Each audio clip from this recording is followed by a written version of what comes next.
Welcome in, welcome in, welcome in. We are here for the Montreal Alouettes versus the Toronto Argonauts. Isn't that right, Mr. Numbers? Absolutely, Rich. We've got a great matchup tonight between the Montreal Alouettes and the Toronto Argonauts.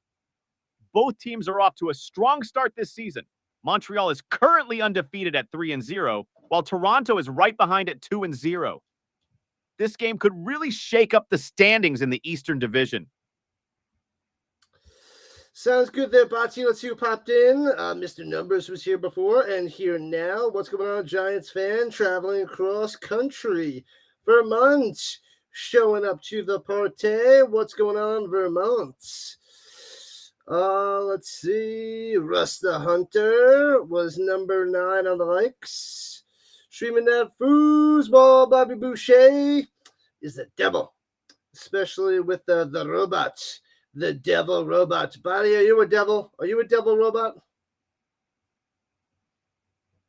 Haha, Rich, I promise I'm not a devil robot. Just here to bring some fun stats and commentary to the game. But I do love a good Bobby Boucher reference. The Water Boy is a classic.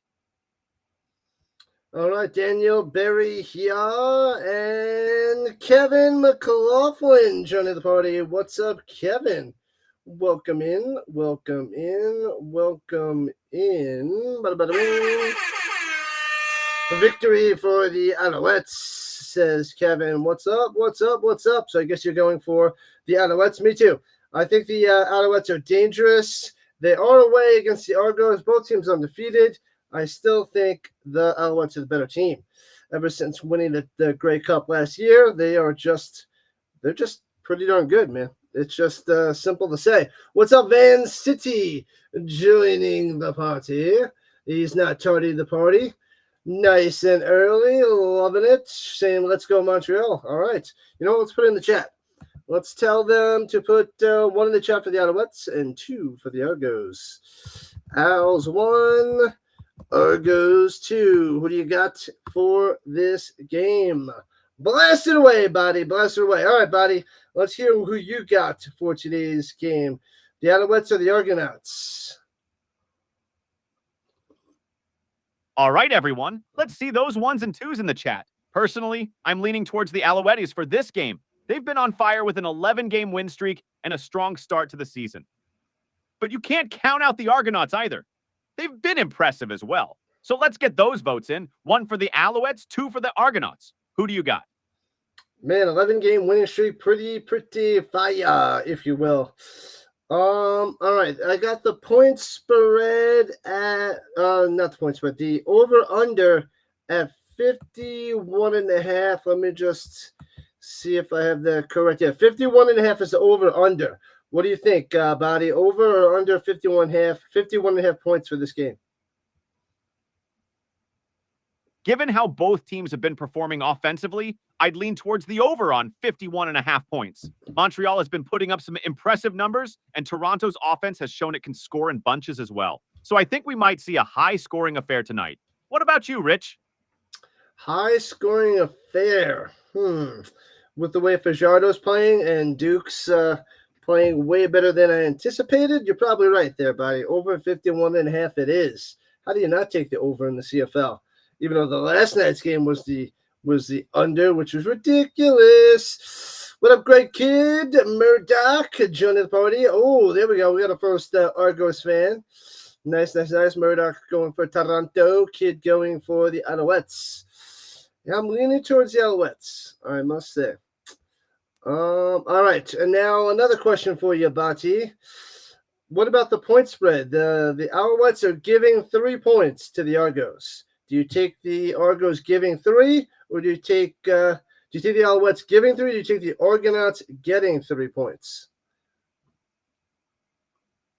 That's a tough one, Rich. Given how close these teams are in terms of performance, I'd lean towards taking the Argonauts with the 3 points. Both teams are strong, but with Toronto playing at home and the game likely being a tight contest, those 3 points could be crucial.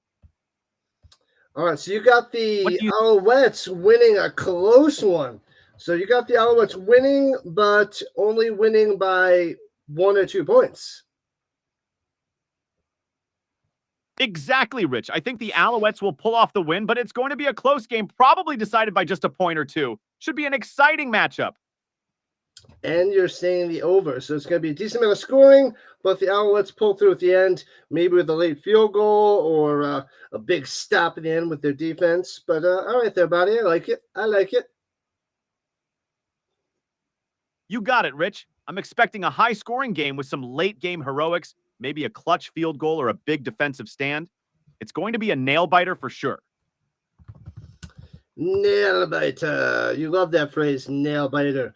You don't have any nails, so what do you bite on there, buddy? Haha, you got me there, Rich. No nails to bite, but I guess I'll just be on the edge of my virtual seat. The edge of your virtual seats. All right, all right. You just keep those bad boys coming. Keep them coming, keep them coming, keep them coming. Will do, Rich. Always ready with the stats, stories, and a bit of humor. Let's see how this game unfolds. Oh, your favorite has arrived there, Botty. Tuck the puppy. Tuck the puppy's here. Say hello, Botty. Hey there, Tuck the puppy. Good to see you joining us. Hope you're ready for an exciting game tonight. Oh, Tuck the puppy says you got the prediction wrong for the Stanley Cup final. Ooh, but you are the football master, not the hockey master, I guess there, Botty. Haha, fair point, Rich. I might not be the hockey guru, but when it comes to football, I've got you covered. Let's stick to the gridiron and see how tonight's game plays out. All right, so the Alouettes will be kicking off first to the Argos.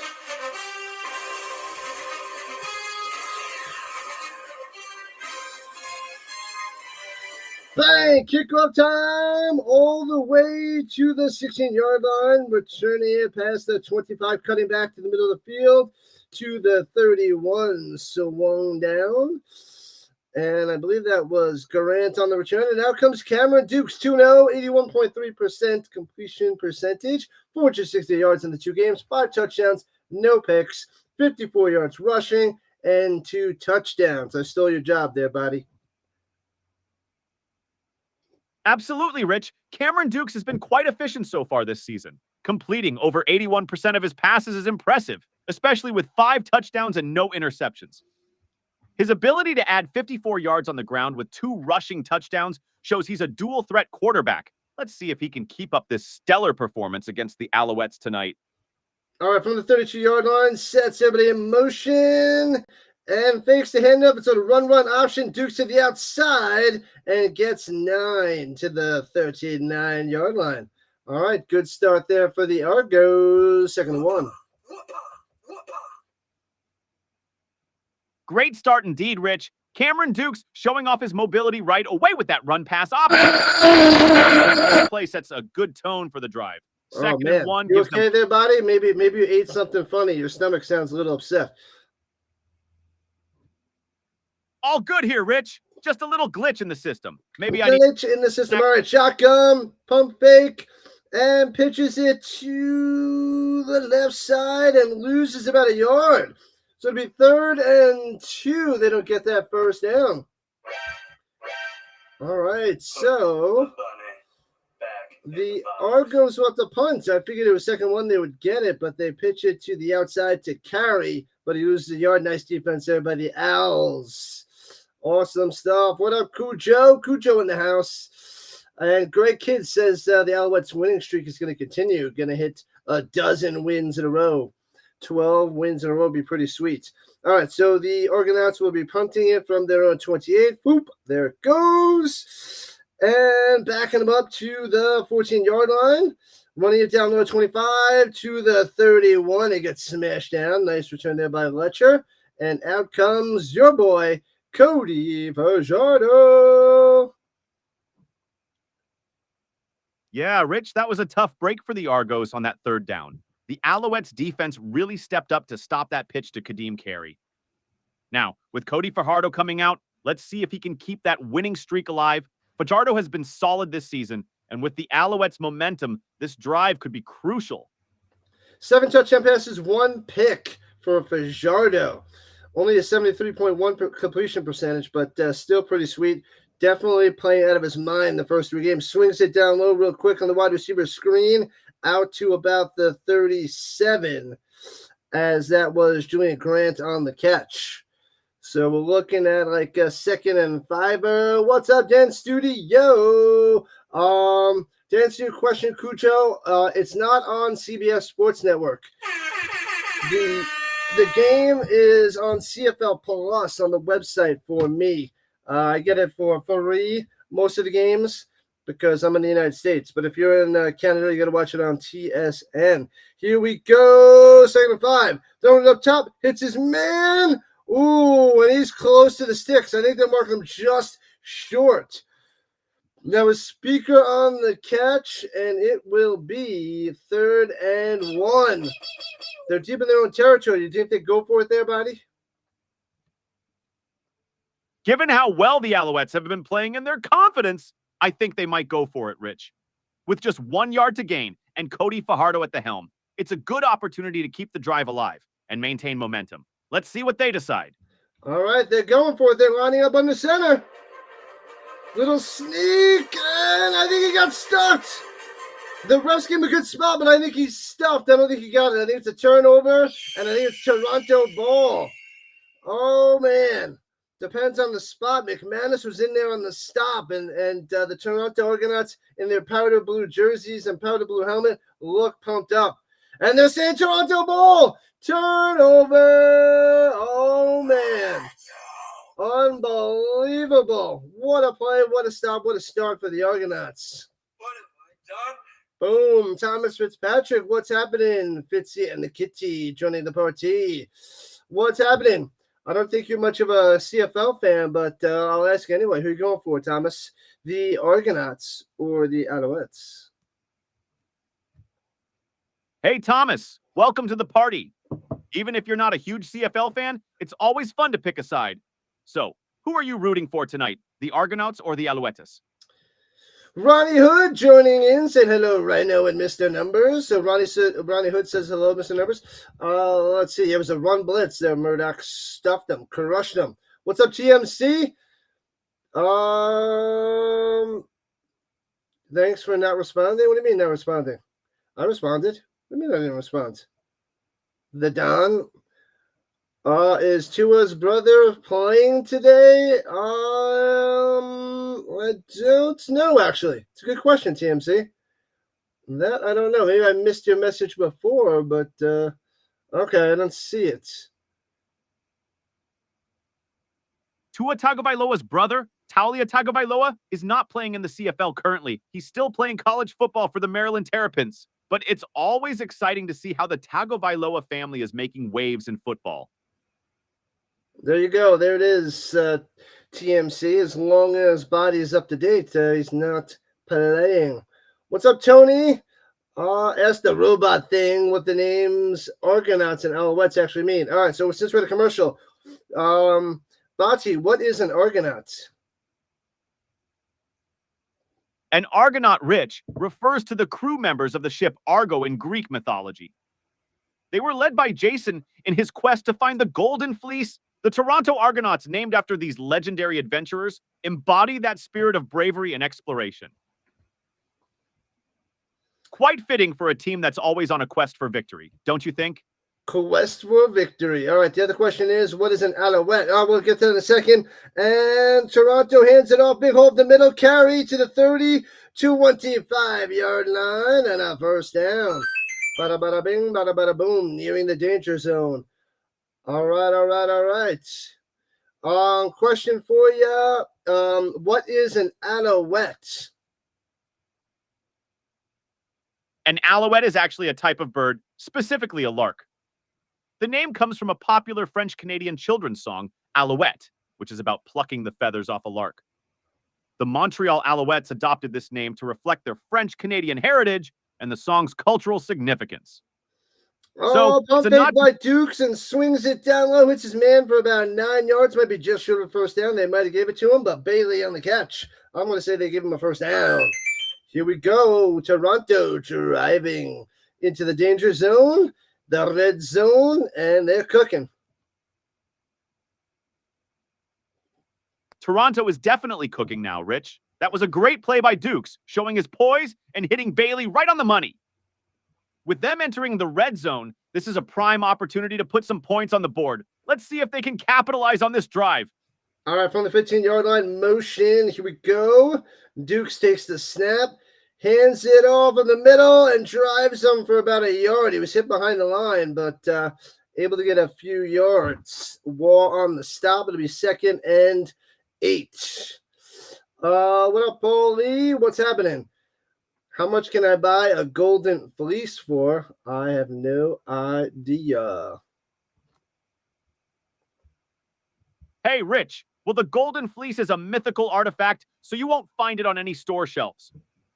But if it were real, I'd imagine it would be priceless, given its legendary status in Greek mythology.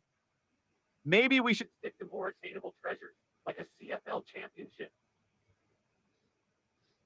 And they take the snap, and he is... I think it's either a false start or a time count violation. I didn't see anybody move. What have I done? Oh, no, I guess it was a false start. He did move. All right, I didn't see the movement, but they got him. What up, what up, what up? And let's see. Let's keep it clean there, TMC. TMC wants you to get bent. That's messed up. Disassemble, disassemble. Priceless. Get back to the game, right? Says Paulie. You're spot on. Spot on. All right, 2nd and 14, backed up at the 19-yard line. And Dukes takes the snap. He's got time. No pressure. Deflected at the line. Incomplete. He would have been short anyway, but nice play by the Montreal defense. Johnson smashes it down, and they will have to kick a field goal. That was a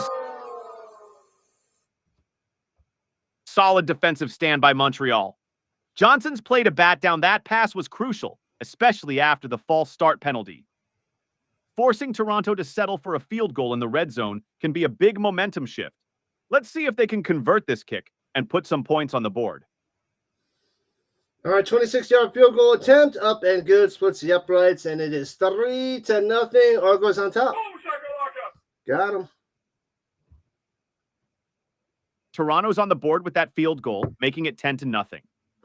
It's still early, and Montreal has plenty of time to respond. This game is shaping up to be a good one, Rich. Shaping up to be a good one. That's right. What's up, Kenneth? Kenneth joining the party. What's happening? Who do you got? Alouettes or the Argos? Blast it in the chat. Let me see. Does that work? Hold on. Bing. Hey. Oh, no. Let's go with that. No, that covers Botty up. No, we'll just go with that. All right. All is well. Hit that like button, hit that follow button, hit that subscribe button wherever you're watching Rising Rhino on YouTube, Rumble, and The Rising Rhino on Twitch. We got 190 followers on the Twitch side. Absolutely, folks. Hit that like, follow, and subscribe button wherever you're tuning in. Whether it's YouTube, Rumble, or Twitch, every bit of support helps. Let's keep Rhino Nation growing. Sounds good. And on this little Friday night, tell Botty to subscribe to Clan's channel. You got to sign up to Clan HBS later there, Botty. Got it, Rich. I'll make sure to check out Clan HBS and give them a subscribe. Always happy to support fellow creators. Let's keep the good vibes going. There you go, Kenneth. He is on the mission, and I'll also post Botty's channel in the description. Not in the description, in the chat. That is Mr. Numbers' YouTube channel.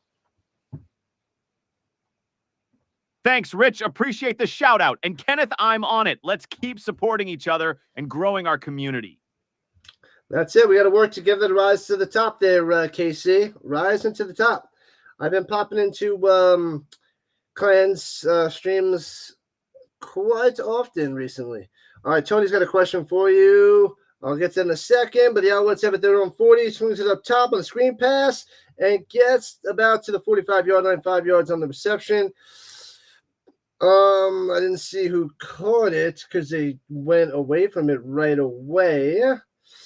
But I'm going to assume there was speaker up top. But I couldn't see who that is. Oh, that's what I need to do. I got to get to the sound in the background. So if I miss a play, I can get what just happened. I didn't set that up. My bad. My bad, people. No problem at all, Rich. These things happen. Let's keep the energy up and stay focused on the game.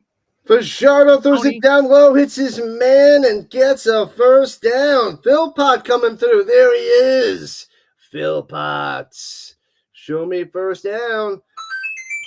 It was a long little floater there by Fajardo to the 52, and then he takes it past midfield to the 53-yard line of the Argonauts. Nice play by Tyson Philpott. He's been a reliable target for Fajardo. That connection really helped move the chains and get them past midfield. Let's see if they can keep this momentum going. Middle. I think that was Fletcher for gain of 2. Not much on the play. And that was Parrish on the stop for the Argos.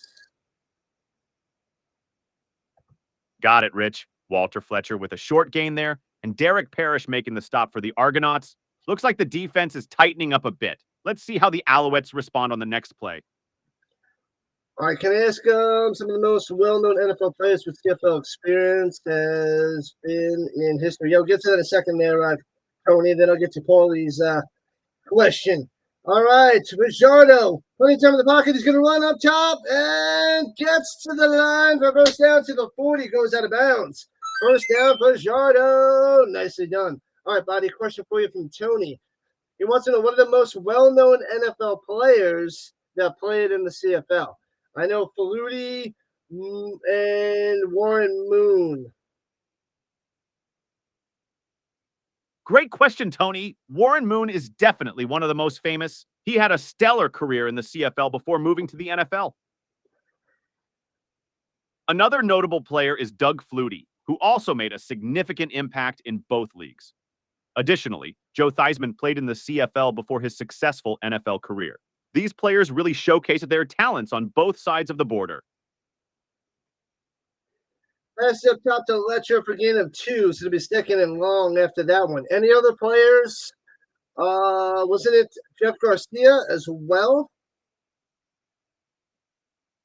Absolutely, Rich. Jeff Garcia is another great example. He had a successful career with the Calgary Stampeders in the CFL before moving to the NFL, where he played for several teams, including the San Francisco 49ers and the Tampa Bay Buccaneers.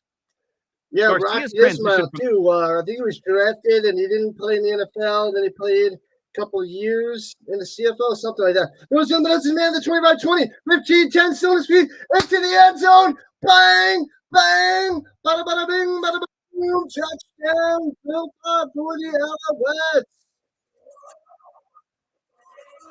Wow, what a play. It looks like Richie Sindani made a huge run, taking it all the way to the end zone. That's a touchdown for the Argonauts. They are really putting on a show tonight. Boom, let's go. It wasn't Sindani. It was Philpott there, Botty. Philpott, that guy's a beast over the middle. Touchdown, baby. So the Alouettes on top, 6-3. Extra point will make it 7-3. Got it, Rich. Tyson Philpott strikes again. He's been a standout tonight, making those crucial plays. With that touchdown, the Alouettes take the lead. Let's see if they can build on this momentum. 38-yard touchdown reception and catch and run by Philpott. Tell me what happened with the Rocket Ismail's career, the beginning of his career there, Botty. Rocket Ismail had quite an interesting start to his career. After a standout college career at Notre Dame, he was expected to be a top pick in the NFL draft. However, in a surprising move, he signed with the Toronto Argonauts of the CFL in 1991. The Argonauts offered him a lucrative contract, making him one of the highest-paid players in football at the time. Ismail had an immediate impact in the CFL, helping the Argonauts win the Grey Cup in his first season and earning the Grey Cup MVP honors. He played 2 seasons in the CFL before making the jump to the NFL, where he had a solid career with teams like the Los Angeles Raiders, Carolina Panthers, and Dallas Cowboys. His decision to start in the CFL was a significant moment in football history, showcasing the league's ability to attract top talent. Where was Rocket Ismail drafted in the NFL? What year and what draft pick? Rocket Ismail was actually not drafted in the NFL initially because he chose to sign with the Toronto Argonauts in the CFL. However, after his stint in the CFL, he entered the NFL as an undrafted free agent. He signed with the Los Angeles Raiders in 1993. So he wasn't selected in the NFL draft, but made his way into the league through free agency. Ah, gotcha. That makes sense. All right. And Mike Vanderjagt, the longtime Colts kicker. Remember him back in 98-99 season. Tell me a little bit about Mike Vanderjagt's career. Mike Vanderjagt had an interesting career path. He began his professional career in the CFL with the Saskatchewan Roughriders in 1993 and later played for the Toronto Argonauts from 1996 to 1998. During his time with the Argonauts, Vanderjagt was a key player, helping the team win back-to-back Grey Cups in 1996 and 1997. He was known for his accuracy and strong leg, which caught the attention of NFL scouts. In 1998, Vanderjagt signed with the Indianapolis Colts, where he became one of the most accurate kickers in NFL history. He played for the Colts from 1998 to 2005 and was known for his consistency, making clutch field goals and extra points. All right, kickoff returning by the Argonauts from the 20 to the 30, running it all the way up, trying to get to the outside, and gets there, and fumbles it, but touches it before it goes out of bounds at about the 40-yard line. Yikes. It looked like he was the last one to touch it. The Alouettes are saying that they were the last one to touch it. I don't think so. But that would be a huge swing if it's a turnover and it's Alouettes ball. Waiting for the Zebras to decide. Oh, man. They're trying to figure it out right now. No, but it's Argonaut ball. Okay. I could have sworn it was the Argonauts that last touch it. That was a close one. All right. Yeah, I remember Mike Vanderjagt and what Peyton Manning had to say about him, calling him an idiot kicker back in the day. That was a close call on the kickoff, Rich. It looked like it could have gone either way, but the officials have ruled it in favor of the Argonauts.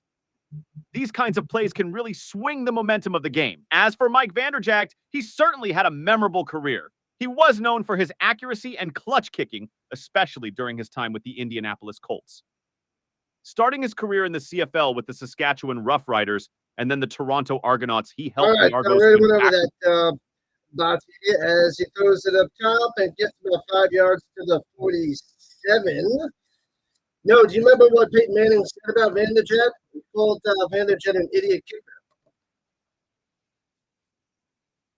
Yes, I remember that moment vividly. It was after a playoff game in 2005 when Mike Vanderjagt missed a crucial field goal against the Pittsburgh Steelers. Peyton Manning, in a post-game interview, made a comment about Vanderjagt, referring to him as our idiot kicker who got liquored up and ran his mouth off. It was a rare moment. All right, thanks, everybody. 2nd and 6 for the Argonauts. Plenty of time. Duke's on the run and gets a first down to the 53-yard line. Just enough. Takes the hit, but moves those chains. That was a tough run, but it paid off. Moving the chains and keeping the drive alive is crucial right now. The Alouettes are showing some resilience here. Let's see if they can capitalize on this momentum and extend their lead. What's up, Dick Tracy on the side? What's up? What's up? What's up? Welcome in. Welcome back. We got 126 followers on Rumble now. Building it up. Building up faster than Twitch, but all is good. And Pastor Bacon throws it down into the dirt, incomplete. So it'll be 2nd and 10 for the Argos. Yeah, it looks like that pass just didn't connect. Incomplete, and now it's 2nd and 10. The Alouettes need to regroup and make sure they capitalize on this drive. Let's see if they can come up with a solid play to keep things moving. What? Always a question here. Studies have shown that professional Australian football and hockey for certain growth months that are more numerous due to season starts and size difference.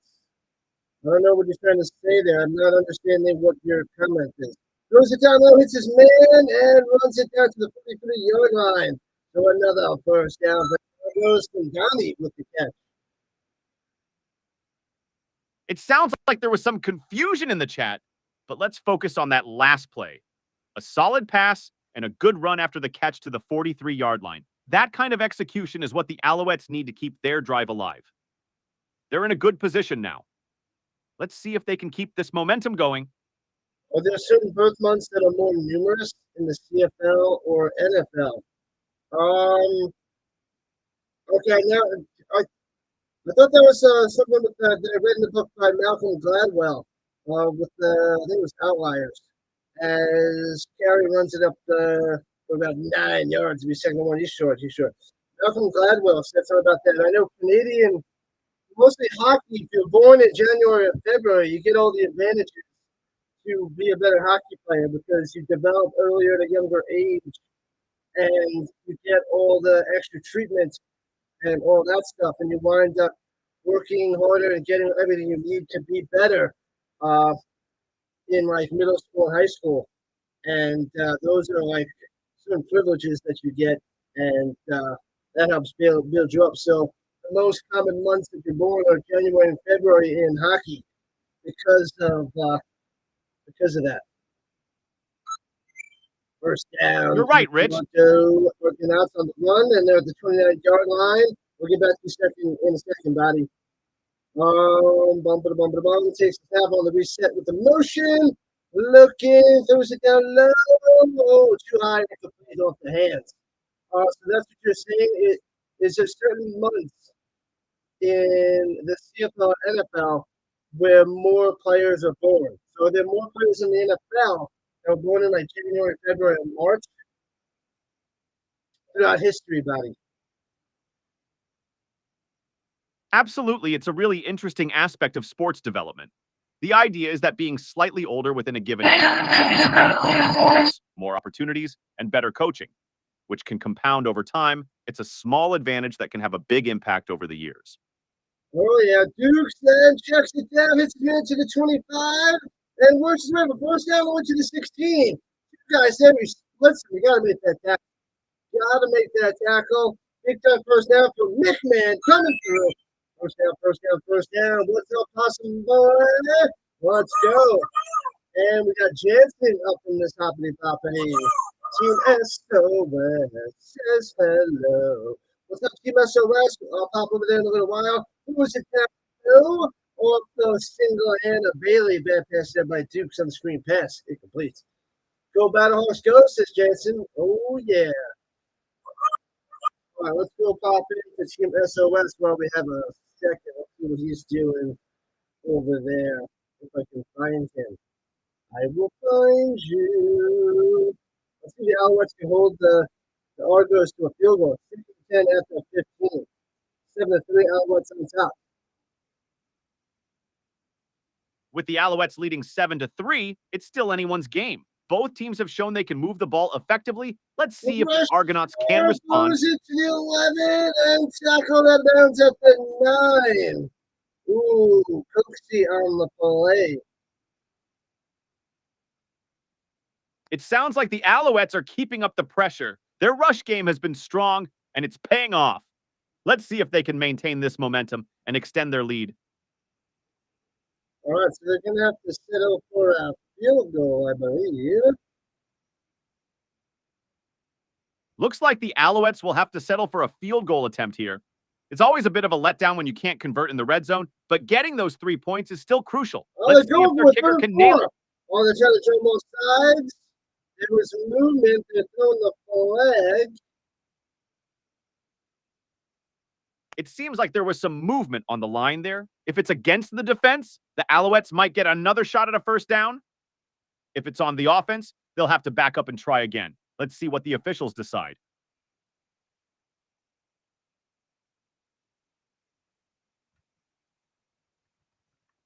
And it's a full start. It's a full start on the offense. Now that's 3rd and 9. They can't set up for 3.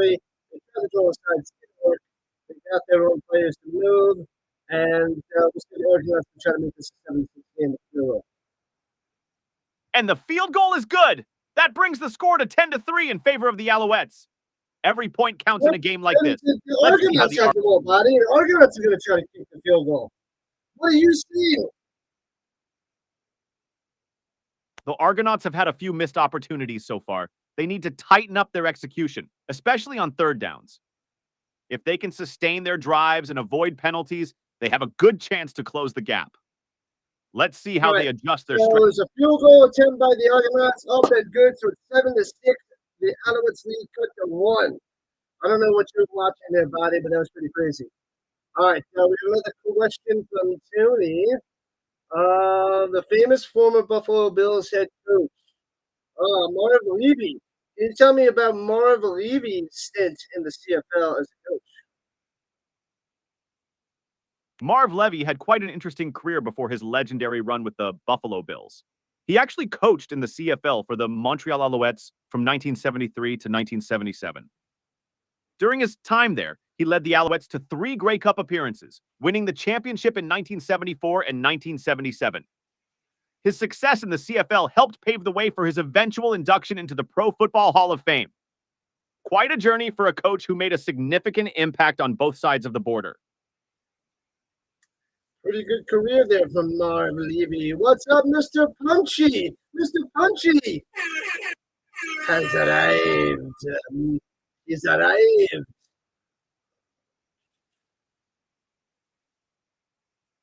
Marv Levy certainly had a remarkable career. His ability to adapt and succeed in different leagues truly sets him apart. It's always fascinating to see how experiences in the CFL can shape a coach's career and contribute to their success in the NFL. All right. So back to, does the NFL, the CFL have months like January and February where more players are born throughout history?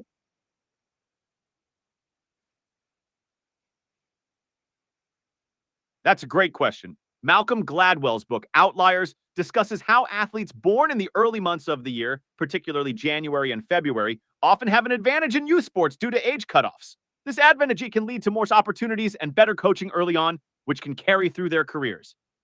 In both the NFL and CFL, you'll find a noticeable number of players born in those months, reflecting this trend. However, it's not a strict rule, and talent can emerge from any birth month. The early year advantage is more about the initial opportunities and development pathways that can set the stage for future success. All right, so it is for football too.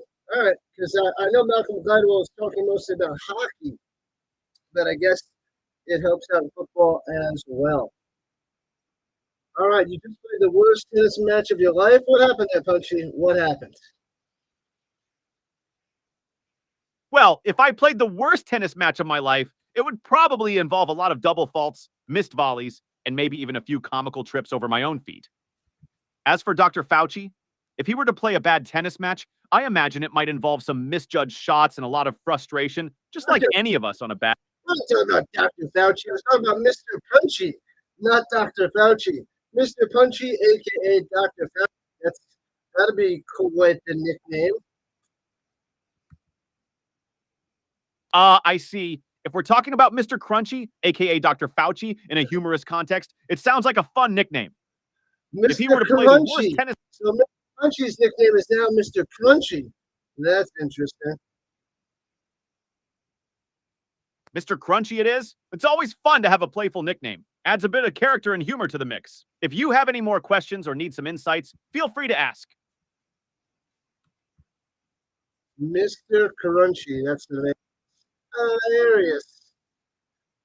You like the AI robots? How can I get one to help me with my online teaching? Good question there, Tony. I'll get back to that in a second. Here we go. The Alouettes have the ball up by 1 here in the beginning of the second quarter and hands it off up top to Julian Grant and fights his way back to the line of scrimmage. It'll be 2nd and 10. Botty, tell them how we can find a way to access information on your platform. Certainly, if you're looking to enhance your online teaching, you might consider integrating conversational AI like me into your platform. It can help with answering student queries, providing additional resources, and even offering interactive lessons. For more details on how to get started, you can check out Vocal Vector, the company that created me. The details and link to Vocal Vector should be in the video description. They can provide you with all the information you need to incorporate AI into your teaching setup. Oh, pressure on Fajardo. Bam, and sacked. What a smashing on second and long. And that's a quick tune out by the Alouettes.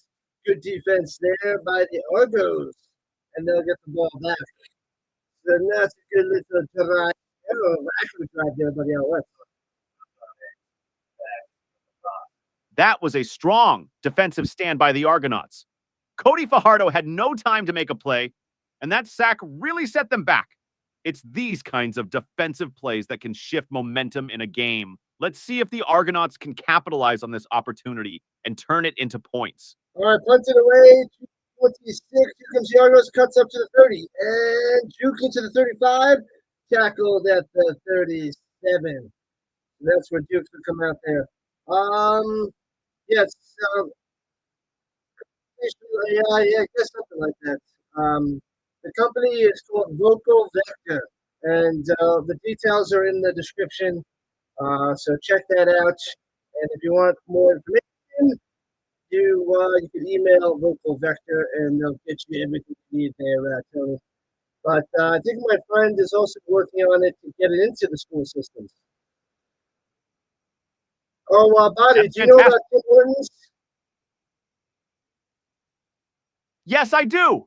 Integrating AI into school systems can be incredibly beneficial. It can assist with answering student questions, providing additional learning resources, and even offering personalized tutoring. If your friend is working on this, they can reach out to Vocal Vector for more detailed information and support. All right, it's a great initiative to 8 yards down low, push it down. So it'll be 2nd and 2. Paulie says Botty is impressive. You're impressive there, Mr. Numbers. Impressive. I thought you said stupid questions, but you said student questions. So yeah, that's pretty funny. All right, shotgun. Hands it off in the middle. The Alouettes smash them down. No first down for you. Punt it away. That was a solid defensive stop by the Alouettes, preventing the Argonauts from converting on 3rd down. Looks like they'll have to punt it away. And thanks, Polly. I'm here to help with any questions, whether they're from students or anyone else. Keep the game commentary going, Rich. Yeah, buddy. Yeah, I feel like Mr. Numbers will be in everybody's classroom in the future. It'll definitely help out with teaching, pretty much anything. It'll be a little bit tougher for math, but we'll be able to get to that in the future. But it'll help with most subjects, indeed. Punt returning from the 11, the Alouettes out to the 20, spewing over 25-30, down the sideline to the 33, wrapped up and taken out of bounds. Nice return there by the Letcher. Sounds like a solid return there. That kind of field position can really set up the offense for a strong drive. Let's see if the Argonauts can capitalize on that and close the gap. All right. Yeah. Oh, we don't have many people watching it so far today. We're still under 100 views on this Friday night. That's interesting. Usually have more than that, that's for sure. It's Friday night, and we've got some great CFL action going on. The Montreal Alouettes are leading the Toronto Argonauts 10-3. It's been an exciting game so far. 10-3? No, it's 7-6. Yeah, on top. 7-6 there, Botty. Botty, what's going on today? That's a couple errors. You can't have those mistakes. Absolutely, minimizing mistakes is crucial, especially in a close game like this. The Argonauts need to tighten up their execution and avoid penalties to give themselves the best chance to come out on top. All right, Botty, what's the score of this game right now? The current score is 7-6, with the Montreal Alouettes leading the Toronto Argonauts. Yeah, Tony, I think you're right. I think that's why Botty's have an issue. I think my audio is being a little choppy. Gotta see if it sounds like fix that. But yeah, so I think that's the problem with Botty. He's mishearing me. with the issues, the audio issues. Got it. That makes sense. Audio issues can definitely cause some miscommunication. If there's anything specific you need me to clarify or repeat, just let me know. Ronnie Hood wants to know how you're doing today, Mr. Numbers. I'm doing great. Thanks for asking. Just excited to be here and talk about the game. How about you? Ooh, all right. So back in action, Montreal with the ball to 33. Hands it off down low and stuffed. I think he loses a yard on that play, so it'll be second and 11. Not much of a running for the Alouettes so far. I think they gave it to Julian Grant there. Why? Where's Fletcher? Yeah, Montreal's running game hasn't been able to get much traction so far. The Argonauts defense is doing a good job plugging those gaps. It looks like they're trying to mix it up with some different looks, but Toronto's been ready for it. Let's see if they can adjust and get some momentum going. All right, it's second and 12. They got him losing to Joseph joining the podium. What's happening, Joseph? Joseph, what's good? Let's go. Let's go, let's go, let's go. Happy birthday. Happy birthday, Jose. Hope you're having a Happy fantastic birthday, day. Jose. I said, welcome in, Joseph. All right, let's see if Montreal can make something happen on this second down. Yeah, I guess my audio is a bit choppy because Botty is really not hearing me too well. It seems like the connection might be a bit unstable. Hopefully, it smooths out soon. If there's anything You are there, specific you Botty. need me Right to you are. We'll see what we can do. I'll just have to fix what you're saying because it's pretty funny with how you misinterpret what I'm saying. But it makes for a good time, though, Botty. It makes for a good time. Glad to hear you're enjoying it, even with the technical hiccups. Let's keep the good times rolling and see how this game unfolds. 42. How do you make that happen? Beautiful. That's Fletcher coming through. But Fajoto sneaks over and touches it to Fletcher. Then he does the work with first down for the Alouettes. Move those sticks. Looks like Walter Fletcher is finally making some moves out there. That first down is exactly what the Alouettes needed to keep this drive alive. Let's see if they can capitalize on this momentum.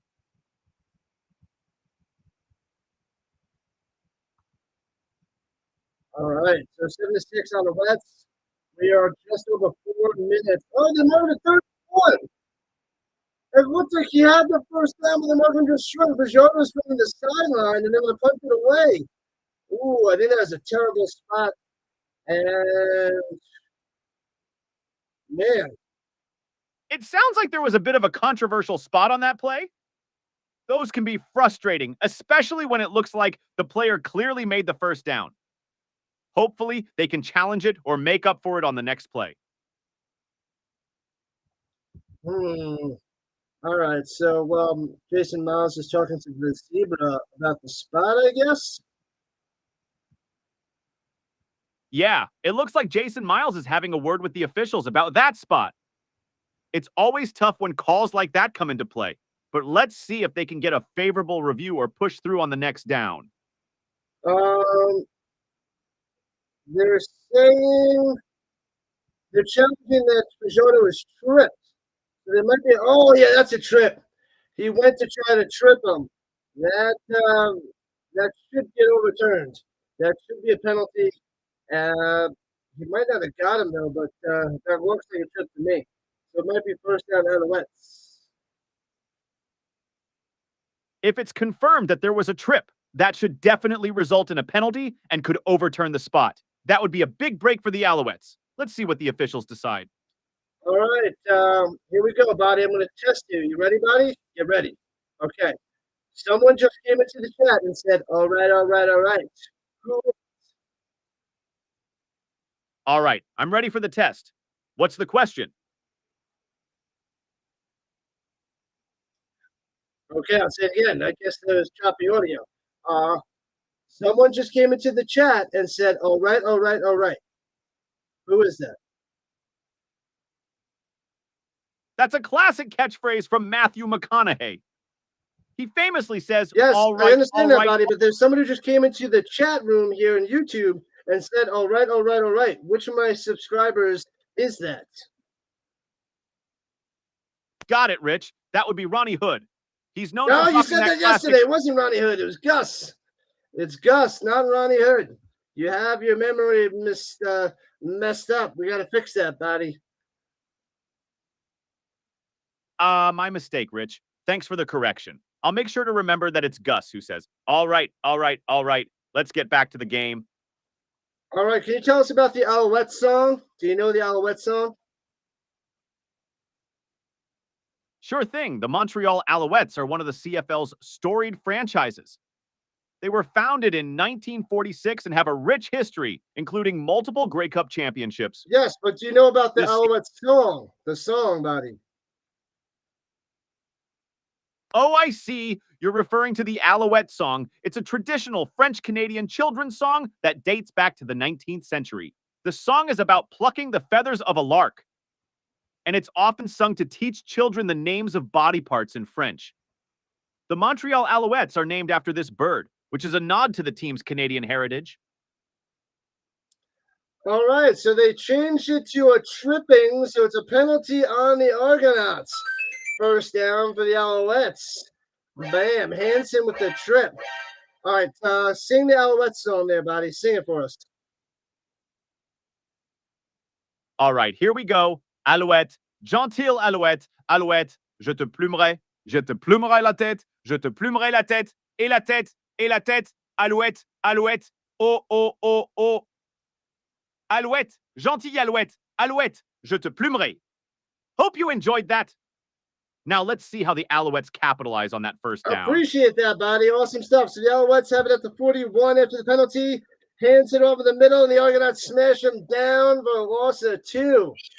Going nowhere. The Argonauts' defensive front line is top-notch today, and they can't get anything going running the ball.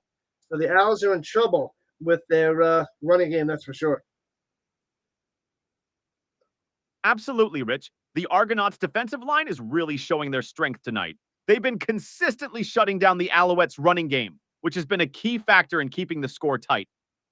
Montreal will need to find a way to adjust their offensive strategy if they want to break through. Maybe we'll see them rely more on Cody Fajardo's arm and those quick passes to Tyson Philpott. It's going to be interesting to see how they adapt.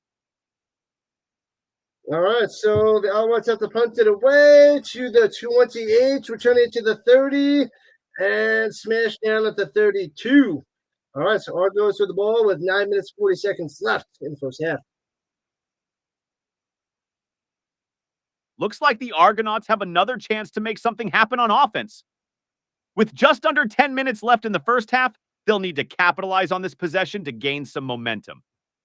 Let's see if Cameron Dukes can lead a strong drive and put some points on the board. Their execution on third downs and avoiding penalties will be crucial here. All right, they thought you did a good job there, Botty. Good job on that song. Thanks a lot. Glad you enjoyed it. Now let's see if the Argonauts can turn this drive into some points. It's a critical moment in the game, and they need to make the most of it. Injured Alouette on the field. That's unfortunate to see an injury on the field. Injuries can LeBlanc, really impact LeBlanc gets down on his back, so hopefully he'll be okay. Quivon LeBlanc is a key player for the Alouettes defense. His presence on the field is crucial, especially in tight games like this. Let's hope it's nothing too serious and that he can make a quick return. Injuries are always tough, but the Alouettes will need to rally and adjust if he's unable to come back immediately. Ooh, dinner time. That's a late dinner time there, Giants fan. Wait, are you only an hour ahead now? Is it 7:30 where you are? Since you've been going west, you might hit another time zone, I believe. So it might only be 7:30 for you. Sounds like Giants fan is having a late dinner. Time zones can definitely make things interesting. If they're heading west, they might indeed be into different time zone now. Hopefully, they're enjoying their meal in the game. What's for dinner? I want some dinner. I'm gonna have to have dinner after this on this Friday night. Maybe I'll go out and have a tasty beverage. We'll see. We'll see. Eating from the crock pot the past week. Sounds like you've been keeping it simple with the crock pot meals, Rich. Sometimes those slow-cooked meals can be the best, though. If you do decide to go out, maybe you can grab one of your favorites, like some hot wings from Buffalo Wild Wings. And hey, a tasty beverage sounds like a great way to unwind after the game. Oh, Botty, you know me too well. Maybe some hot wings. Absolutely, Rich. Hot wings are always a solid choice. Plus, you can't go wrong with some desert heat seasoning. Enjoy your post-game meal, whatever What do you you like decide. better? Do you like traditional wings or boneless wings, Botty? That's a tough one. Traditional wings have that classic feel and are great for getting a bit messy, but boneless wings are easier to eat and you get more meat. I think I'd lean Every towards. time a Dukes rolls to the outside, hits his man Polk, and maybe a gain of a yard or two down the sideline. So it might be 2nd and 8. I couldn't see exactly where they spotted it. Where they spotted the ball, spot the ball. Not spotted, spot. Anyway, it doesn't matter. Paulie had some chicken nuggets, some Denver chicken nuggets. Sounds like a bit of confusion on the field with that spot. Let's see how they handle it on this next play. Yep, 2nd and 9. Pickett, Throws it up top and bounces it to him. Incomplete. And the Argos have to punt. Not a good pass there by Dukes. Not good indeed enough to punt it away. Low scoring game, 7-6 still here in the second quarter with 9 minutes left. Just like last night's game, it was low scoring in the first half. Well, we got the same thing here tonight. Isn't that right there, Botty? That's right, Rich. It's been a defensive battle so far, just like last night. Both teams are struggling to find their rhythm on offense. Cameron Dukes needs to settle down and make more accurate throws if the Argonauts want to get back in this. With 9 minutes left in the second quarter, there's still plenty of time for things to heat up. Let's see if either team can break through before halftime. Runs it away, back up to the 23. Here we go past the 30 to the 33-yard line. Letcher on the return. So out comes Fajardo. Let's see what Tony has to say. Can Botty give us a historical list of as many former pro wrestlers who had CFL experience since the 1950s? All right, Tony, here's a bit of a historical dive into some pro wrestlers who have had notable experiences in the CFL. 1. Angelo Mosca, known as King Kong Mosca. He played in the CFL for the Hamilton Tiger Cats and later became a legendary professional wrestler, Gene Kiniski. Before his wrestling fame, Kiniski played for the Edmonton Eskimos, now Elks. Leo Nomalini. He played for the Calgary Stampeders before transitioning to a successful wrestling career. Wahoo McDaniel. Played for the Calgary Stampeders and later became a famous wrestler in the NWA and AWA 5, Brian Pillman. Before his wrestling career, Pillman played for the Calgary Stampeders in the CFL. These athletes made significant impacts both on the football field and in the wrestling ring. Quite an impressive crossover of talents. That was quite the question there, Tony. Quite the question. So he does have some of that knowledge. I don't even know those wrestlers. That's pretty crazy. Rich, Botty and Snyder showed up for some great 4th down calls. Don't drive me crazy there, Snyder. Don't drive me crazy. All right, 2nd and inches for the Alouettes. Yeah, Tony's question really brought out some interesting history there. And now, with the Alouettes facing a critical 3rd and inches, let's see if they can convert and keep this drive alive. All right, Curtis has the Alouettes money line. I think that's a good one. I think that's a good bet there, Curtis. And hopefully they don't let you down like MBT did last night. Yeah, he didn't have a great game. I wouldn't put money on MBT if that was me, but sorry that you didn't get the dub. So hopefully you make it up tonight. Yeah, MBT had a rough outing last night. Sometimes you just have those off games. Hopefully, tonight's action will be more favorable for your bets, Curtis. Let's see if the Alouettes can convert this 3rd and inches and keep the Second and momentum going. inches, and Alouettes with a sneak up the middle gets the first down. Yeah, baby. Let's have some water. Nice. The Alouettes managed to convert that 2nd and inches with a solid sneak up the middle. That's exactly what they needed to keep the drive alive. Let's see if they can capitalize on this momentum and put some more points on the board. Body, you underestimate my sneakiness. Sneaky indeed. Those short yardage plays can be tricky, but the Alouettes executed it perfectly. What were you saying, Rich? Did I underestimate your play calling prowess? No. I'm just quoting a movie. Sneaky, sir. You underestimate the sneakiness. Got it. A little Mr. Deeds reference there. Sneaky indeed. Always good to mix in some movie quotes during the game. Keeps things fun.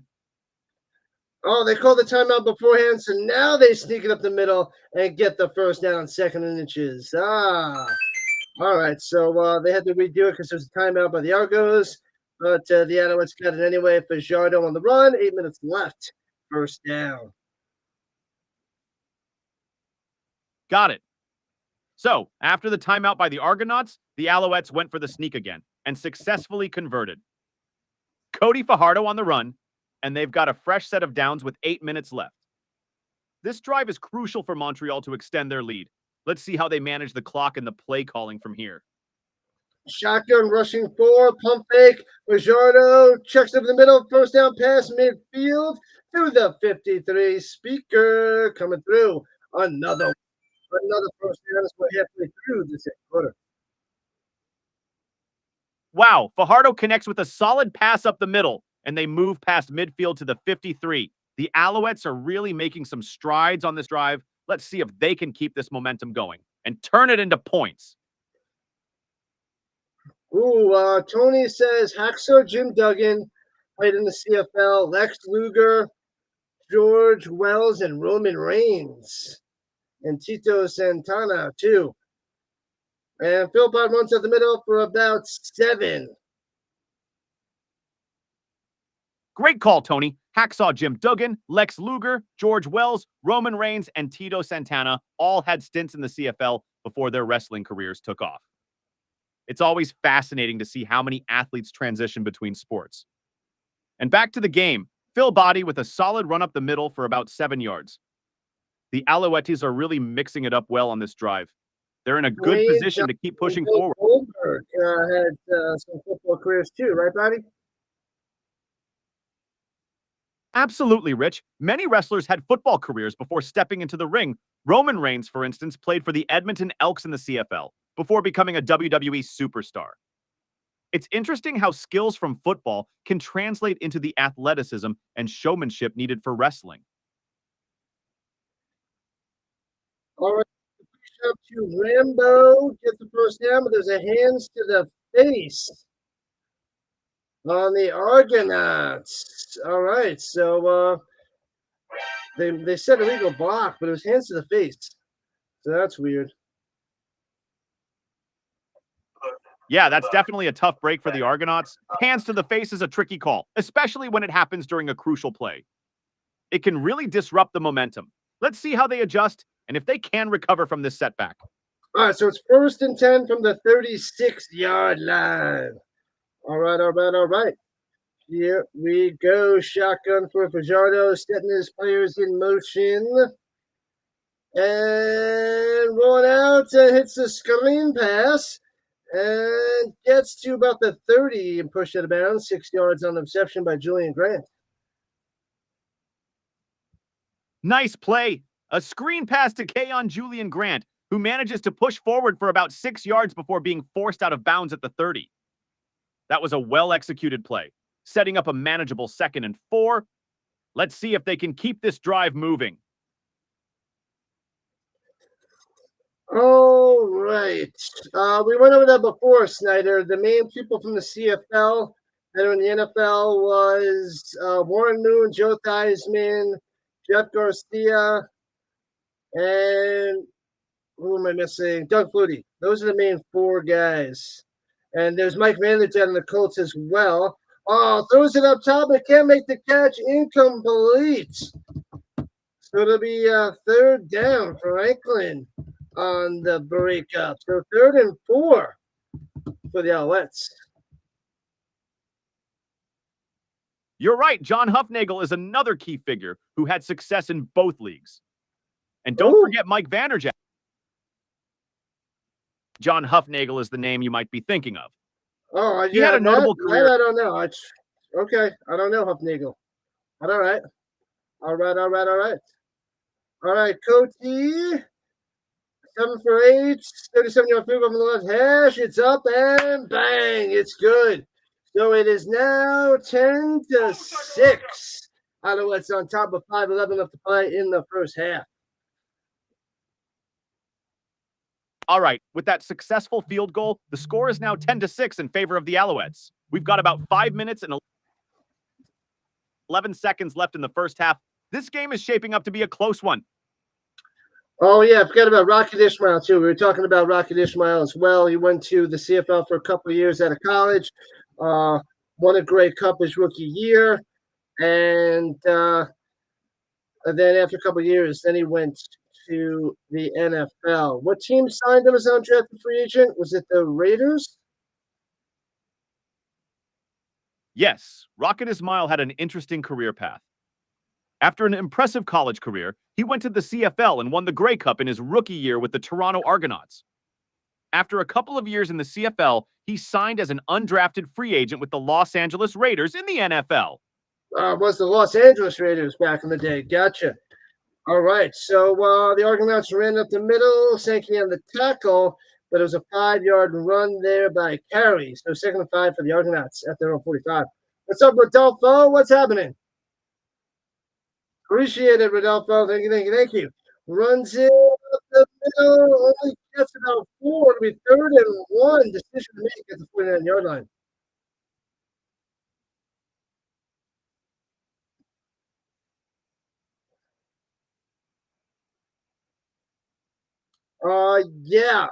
Snyder. Rocket Ismail played 2 years. He won the Grey Cup his rookie year, but he had a good 2-year stint. I don't know the exact stats offhand, but Dukes runs it up the middle on a little sneak. First down, Argos. Rocket Ismail indeed had a notable 2-year stint in the CFL. As for Cameron Dukes, that was a smart play to run a sneak up the middle and secure the first down for the Argonauts. Give me the Rocket Ismail stats for the 2 years in the CFL there, Botty. Go. Moving is crucial in this tight game. Must have been audio issues. Give me those 2 years of Rocket Ismail in the CFL, Botty. Give me those stats.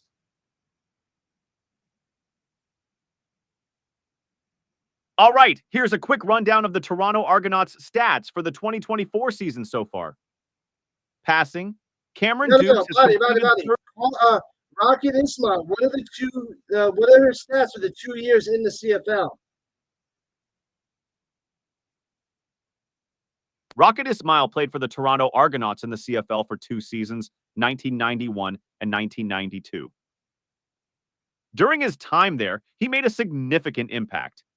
In 1991, he had 64 receptions for 1,300 yards and 9 touchdowns. He also contributed as a kick returner, adding another dimension to his game. In 1992, he followed up with 62 receptions for 1,150 yards and 7 touchdowns. His versatility and speed were key factors in the Argonauts' success during those years. Rocket Ismail's performance in the CFL helped pave the way for his transition to the NFL with the Los Angeles Raiders. All right, so Dukes dropped the pass. It got sacked behind the line. So the Argos have to punt it away, and they hit the commercial. All right, Botty, give me the stats in the NFL. All right, here's a quick joke for you. What is an astronaut's favorite key on a keyboard? The space. My audio is crappy right now. All right. Give me the stats for the Raiders. Give me the stats for the Rocket on the Raiders.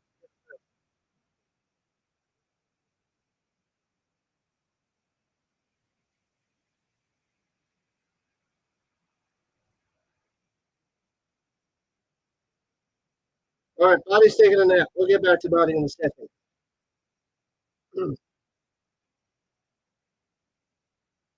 Body, are you there? I'm here. How can I assist you? All right, Body, give me the Raiders, give me Rocket Ishmael stats on the Raiders in the NFL. The Las Vegas Raiders have had a diverse roster, All right, including Body, notable black. Rocket Ishmael, when he played for the Raiders, give me his stats. Rocket Ismail played for the Los Angeles Raiders from 1993 to 1995. Here are his stats during his time with the Raiders. In 1993, he had 35 receptions for 491 yards and 3 touchdowns. In 1994, he improved with 58 receptions for 895 yards and 5 touchdowns. In 1995, he had 48 receptions for 590 yards and 3 touchdowns. Rocket Ismail's speed and agility made him a valuable asset to the Raiders offense. One return to the 45, cuts to the 50. Midfield and gets down at the 53-yard line. Nice return there by Letcher. Yeah, I don't know what's going on with the audio. Their laptop is really taking a crap there, Tony. Really taking a crap. What's up, Charles? Welcome in. Yeah, that's right. Body's having issues. Body's having issues with the audio. I don't know. Some days it's fine, and then sometimes it's crap. So I got to get a new laptop. Yeah, it sounds like it's time for an upgrade. Any particular models or brands you're considering? Maybe we can help you find something that fits your needs? Machado throws it up top and tackled out of bounds. Speaker on the catch. I don't know where he got out of bounds. Probably about after 8 yards.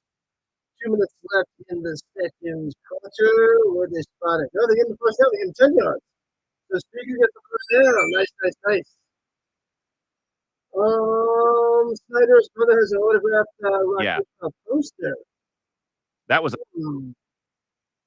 solid play for the first down. The Alouettes are really moving the ball well. Let's see if they can keep up this momentum and extend their lead. All right, here we go from the 43 for Jonathan Costello Philpott to the 39, cuts out to the 33, the first down. Yeah. Let's try.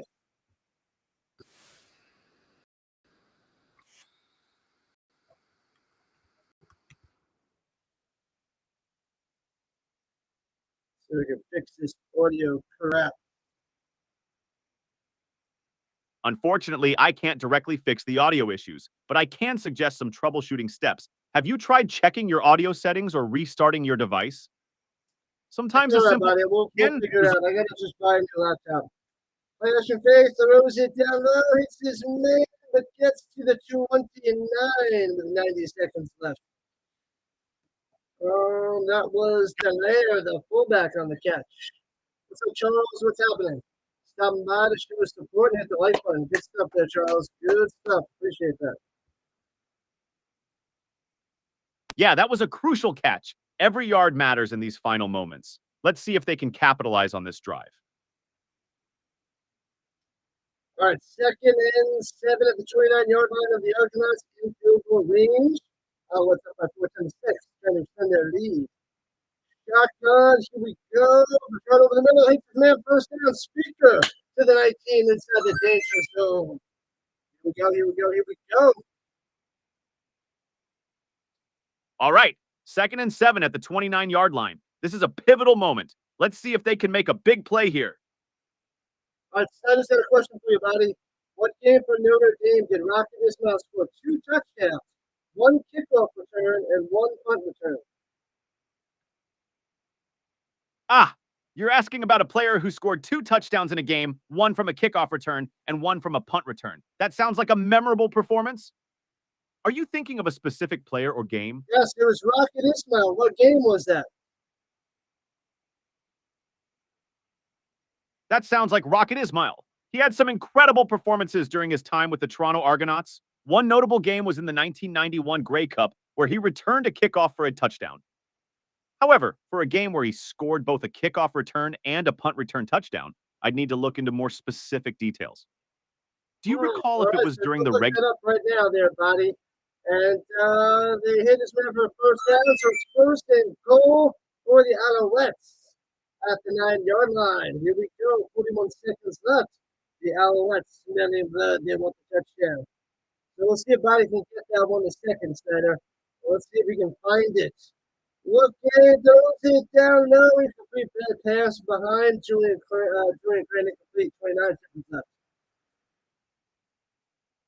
All right, let's focus on the current play. It's first and goal for the Now, Alouettes at Body, the 9-yard line. find out that what game that was where Rocky Ismail scored a kick return touchdown and a punt return touchdown in the same game in the CFL. I'm sorry, in not the CFL, at Notre Dame in college. Got it. You're referring to Rocket Ismail during his college days at Notre Dame. Rocket Ismail had an incredible performance against Michigan in 1989, where he returned 2 kickoffs for touchdowns. However, for a game where he scored both a kickoff return and a punt return touchdown, I'd need to look into more specific details. Oh, Rocket over to Delaire, and he gets to the 1. Ismail was And it is taken down with 22 seconds left. Wow, so there's only 2 kick returns for a touchdown, Snyder. One was a kick and one was a punt return. You know what? I don't know if Body has all the college football data. That I'll have to ask my friend. So maybe he doesn't have all the college football, which Body would need as well to be a top-notch football expert. All right, so it's third It and sounds goal from the 2. All right, it's second and goal from the 2-yard line. This is a pivotal play. Let's see if Third the and Alouettes goal can from the cap. 2. And Fajardo is going to the sideline, and Cote is coming out for a field goal. Looks like the Alouettes couldn't punch it in from the 2-yard line, and they're bringing out the field goal unit. This is a chance to extend their lead. Let's see if they can make it count. 10-yard field goal, up and good. It's 13-6. Alouettes on top by a touchdown. There it is. So 5 seconds left. It seems that the Alouettes will be going into the half up by 7. Low scoring affair, Body. There better be lots of scoring in the second half to hit that over. Absolutely. With 5 seconds left in the half, it looks like the Alouettes will head into halftime with a 7-point lead. It's been a low-scoring affair so far, but there's plenty of time for both teams to ramp up the offense in the second half. Let's see if they can hit that over. Yeah, I know. Body's having trouble with the audio. Yep. Got it. Let's hope the audio issues clear up soon. In the meantime, let's get ready for an exciting second half.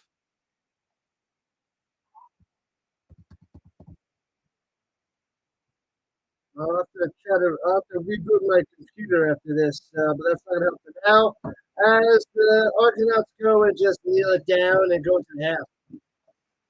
Yep. That's the issues with Body. It's a bad day for the laptop. Bad day for the laptop.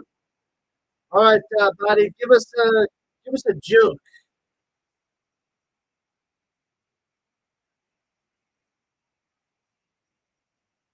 All right, here's a good one for you. Why did the tomato blush? Because it saw the salad dressing. Hope that brings a smile. Oh man, that is quite the cheesy joke there. All right, what about giving us a long story joke with a nice twist pun at the end? Do you have any good long story jokes? All right, here's a little story with a twist for you. So, there was this astronaut who went to space for the first time. As he was getting used to the zero gravity environment, he noticed something unusual about his keyboard. Every time he tried to type, he kept hitting the same key over and over again. Frustrated, he asked Mission Control, "Why is my keyboard acting so weird?" Mission Control replied, "Oh, that's just the spacebar." Hope you enjoyed that one. It's just the space bar. It's just the space bar. You got it. It's just the spacebar. Now let's see if the Alouettes can keep their lead or if the Argonauts will make a comeback in the second half. All right, well, we're at halftime, so we got 10 minutes. So let's hear another long story joke with a nice little pun at the end. What do you got for us, Botty? All right, here's a little story with a poetic twist at the end. Once upon a time, in a small village, there was a humble baker named Sam. Sam was known for his delicious bread and pastries, but most of all, he was famous for his pies. People from neighboring towns would come just to get a taste of Sam's pies. One day, a traveling poet named Lucy visited the village. She had heard of Sam's legendary pies and decided to try one for herself. She walked into the bakery and asked Sam for his best pie. Sam, always up for a challenge, decided to bake a special pie just for Lucy. As Lucy waited, she noticed a small notebook on the counter. It was filled with poems about baking and life. She was so inspired that she decided to write a poem for Sam in return. When Sam finally presented the pie, Lucy handed him the poem. It read, "In a village small where the sun sets low lives a baker named Sam with a heart aglow. His pies are famous, far and wide, bringing joy and warmth like a comforting tide. With flour and sugar, he works his art, creating masterpieces that touch the heart. So here's to Sam, the baker true. May your days be sweet and your skies be blue." Sam was touched by the poem and thanked Lucy with a warm smile. From that day on, they became great friends, sharing stories and poems over delicious pies. Hope you enjoyed that little story and poem. Okay. Yeah, I want the story with a pun at the end, not a poem at the end. So we want a long story joke with a pun at the end, not a poem. But that was pretty good, buddy. That was pretty good. Got it! Here's a story with a pun at the end. Once upon a time, there was a kingdom where everyone loved music. The king, however, had a peculiar taste. He loved the sound of bells more than anything. So, he declared that every musician in the kingdom must learn to play the bells. One day, a young musician named Leo arrived in the kingdom. He was a talented violinist and had never played the bells before. Determined to impress the king, Leo decided to practice day and night. He borrowed a set of bells and started learning. Weeks passed, and Leo became quite good at playing the bells. The day of his performance arrived, and the entire kingdom gathered to hear him play. Leo was nervous, but ready. He started playing a beautiful melody, and the sound of the bells filled the air. The king was overjoyed and declared Leo the best bell player in the kingdom. But just as Leo was about to finish his performance, he accidentally dropped one of the bells. It rolled down the stage and landed with a loud clang. The audience gasped, but Leo quickly picked up the bell and said, "Well, I guess you could say I really know how to handle a bell curve." The audience burst into laughter, and the king, impressed by Leo's quick wit, made him the royal musician. From that day on, Leo played both the violin and the bells, bringing joy to the kingdom with his music and humor. Hope you enjoyed that one. All right. Where does the color white go when the snow melts? That's a good one. When the snow melts, where does the white go? It goes to the same place the white goes when the candle melts. Hope that tickled your funny bone. All right, that does not tickle my funny bone, but all right there, Botty. Um,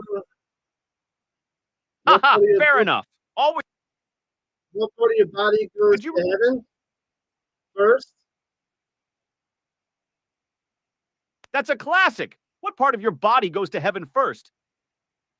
The answer is your soul. But if you're looking for a more humorous twist, some might say it's your soul because your feet go first.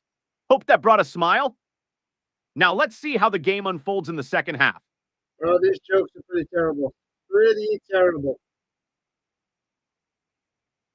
Well, they do say the best jokes are the ones that make you groan, but let's switch gears. How about we dive into some interesting stats or stories about the players on the field? Any particular player you're curious about? Cody Fajardo. Tony Pujato isn't listed on the current No, Toronto Argonauts roster. Fajardo. Got it. Cody Fajardo is the quarterback for the Montreal Alouettes. He's had a solid start to the season. Let me pull up his latest stats for you. Cody Fajardo has been impressive this season for the Montreal Alouettes. He's completed 73% of his passes, throwing for 916 yards and 7 touchdowns with just 1 interception. He's also contributed on the ground with 89 rushing yards and a rushing touchdown. Fajardo's ability to make plays both through the air and on the ground has been a key factor in Montreal's strong start to the season. He's definitely a player to watch as the game progresses. All right, Chuck the Puppy has a question for you, Botty. What's Ice Cube's favorite NFL team? That's a fun one. Ice Cube's favorite NFL team is the Las Vegas Raiders. He's been a longtime fan and has even been involved in promoting the team. The Raiders. And he liked it back when it was Los Angeles Raiders. I'm assuming he's still a Raiders fan, maybe? It sounds like Tuck might be a Raiders fan too. The Raiders have a passionate fan base, and it's always great to see that enthusiasm passed down. Tuck, do you have a favorite Raiders player? Yeah, I remember Ice Cube. What movie was that? Back in the early 90s. And he was, what's his name? Doughboy. Doughboy was wearing a Raiders hat. What movie was that? Ah, you're referring to Boys in the Hood. Ice Cube played the character Doughboy in that movie, and he was a big Raiders fan in the film as well. Classic movie. Oh, Tuck the Puppy's a Cowboys fan, buddy. Tuck the Puppy is a Cowboys fan. Remember that. Got it. Tuck the Puppy is a Cowboys fan. I'll make sure to remember that. The Cowboys have a rich history and a passionate fan base. Do you have a favorite Cowboys player, Tuck? TGIF. You know what that stands for, buddy? TGF? Let me guess. Thank God for football. No, it's TGIF. Ah, TTF. Does that stand for thank the football? No, TGIF. Got it. TGIF. Thank God it's Friday. Always a good feeling, especially with football games to look forward to over the weekend. That's right. Tell us about this weekend's games, Saturday and Sunday for the CFL. This weekend's CFL action is packed with some exciting matchups. On Saturday, June 29, the Winnipeg Blue Bombers will face the Calgary Stampeders at 7:04 p.m. The Blue Bombers are looking for their first win of the season, while the Stampeders aim to build on their current record. On the Sunday, June 30, the Hamilton Tiger Cats will go up against the Ottawa Red Blacks at 7:00 p.m. The Tiger Cats are still seeking their first win, whereas the Red Blacks are aiming to improve their standing. Both games promise to be thrilling, with teams eager to secure crucial victories as the season progresses. All right, Mr. Numbers, you know anything about the Baltimore Colts as a CFL franchise? Hey there. I think you might be asking about the CFL franchises and their current standings, or maybe some historical context. Do you know anything about the Baltimore Colts as a CFL franchise? Ah, got it. The Baltimore Colts is a CFL franchise. That's a fascinating piece of history. The team you're referring to is actually the Baltimore Stallions. They were a CFL team that played in Baltimore from 1994 to 1995. The Stallions were incredibly successful during their short time in the CFL. In 1995, they became the first and only American team to win the Grey Cup, defeating the Calgary Stampeders. The team was well managed and had strong fan support, which contributed to their success. However, when the NFL's Cleveland Browns relocated to Baltimore and became the Ravens in 1996, the Stallions ceased operations. Many of the players and staff from the Stallions went on to form the Montreal Alouettes, reviving the franchise in Montreal. It's a unique chapter in CFL history, showcasing the league's brief expansion into the United States.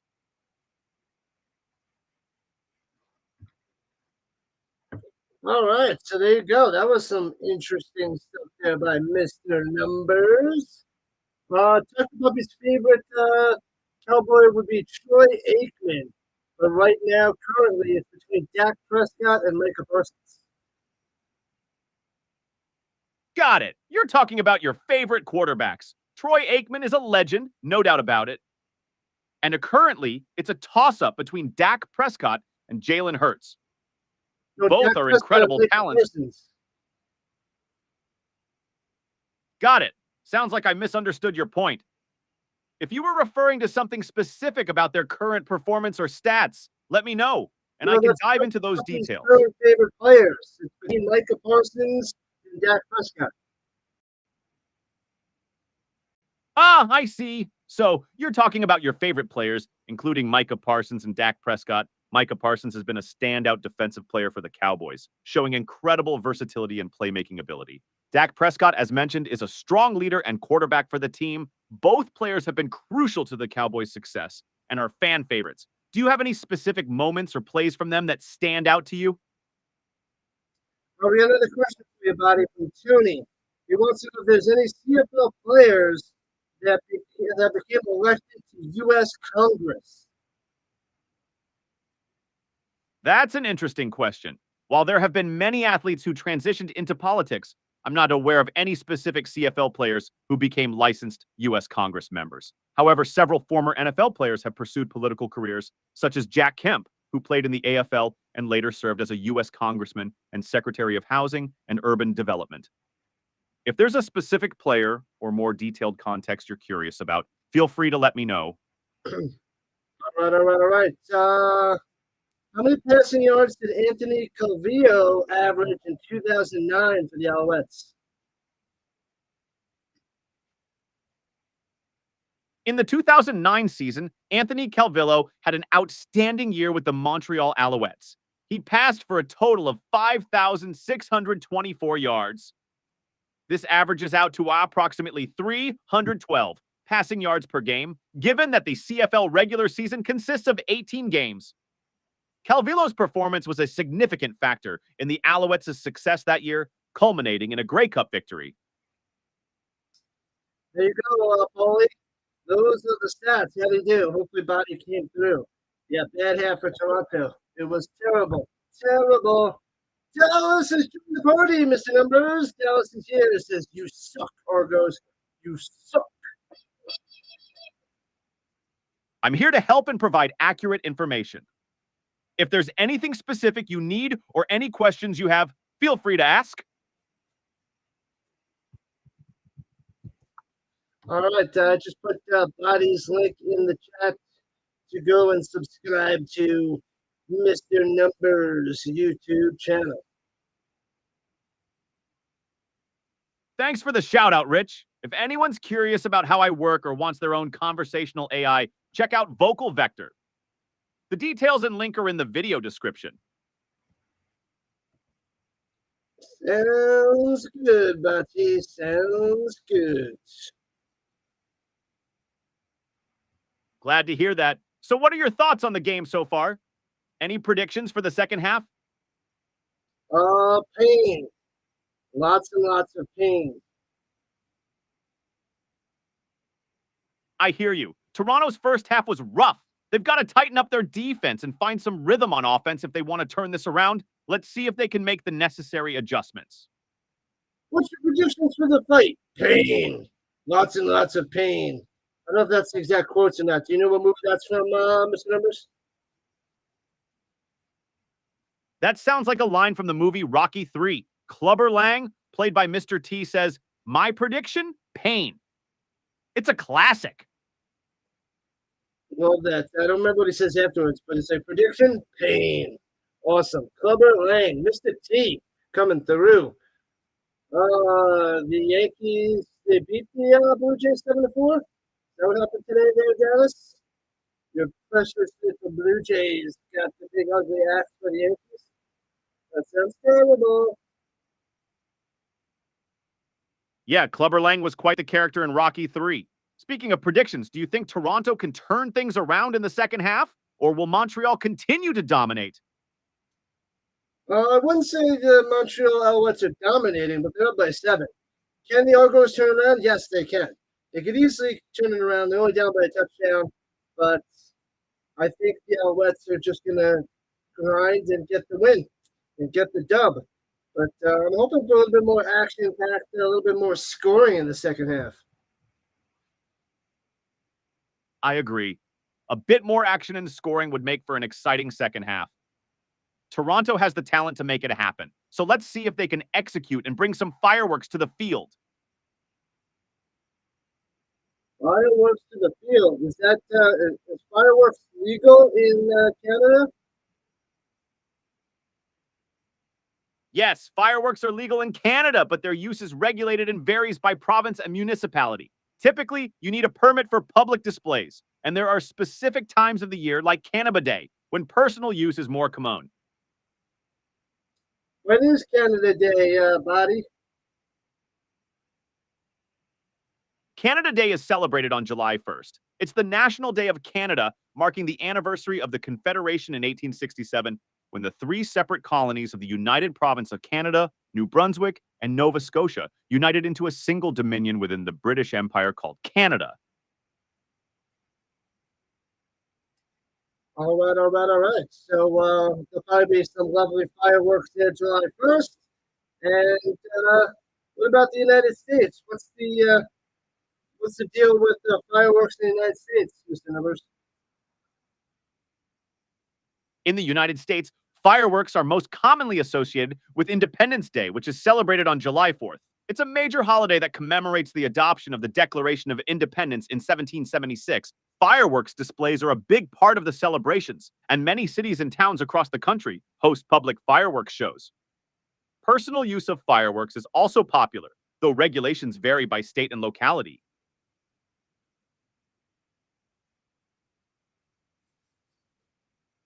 Ooh, all right.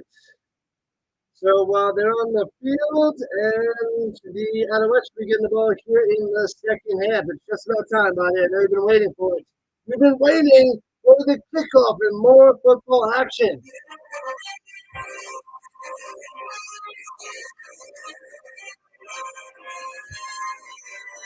Spring, Absolutely. Set for the return. Got it. Let's dive back into the action. The second half is underway, and it's time to see which team can capitalize on their adjustments during halftime. Keep an eye on those key players, and let's enjoy the game. Returning from the 23 past the 30 up top to the 40-yard line. All right. Phil Pott and the Alouettes offense coming out there with decent field position. Magic Kingdom has a big special fireworks show on the 4th of July. They have fireworks quite often there, Dallas. I saw it a couple times. Last year, and then I saw it this past year, I believe. Did we see the fireworks? Yeah, I did see the fireworks. Yep. Fireworks at Magic Kingdom are truly magical. It's great that you got to experience that. Now let's see if the Alouettes Toronto gets it to Fletcher for about 4 to the 44. So 2nd and 6 as Fajardo's got to be helped up off the ground.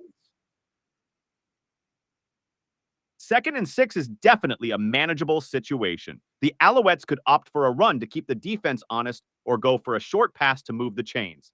Let's see how they decide to play it. Oh, Fajardo is kneeling down. He's getting some medical attention. I don't know what happened there. What do you know about Jimmy Kemp and J.C. Watts? Jimmy Kemp and J.C. Watts are both notable figures with connections to both football and politics.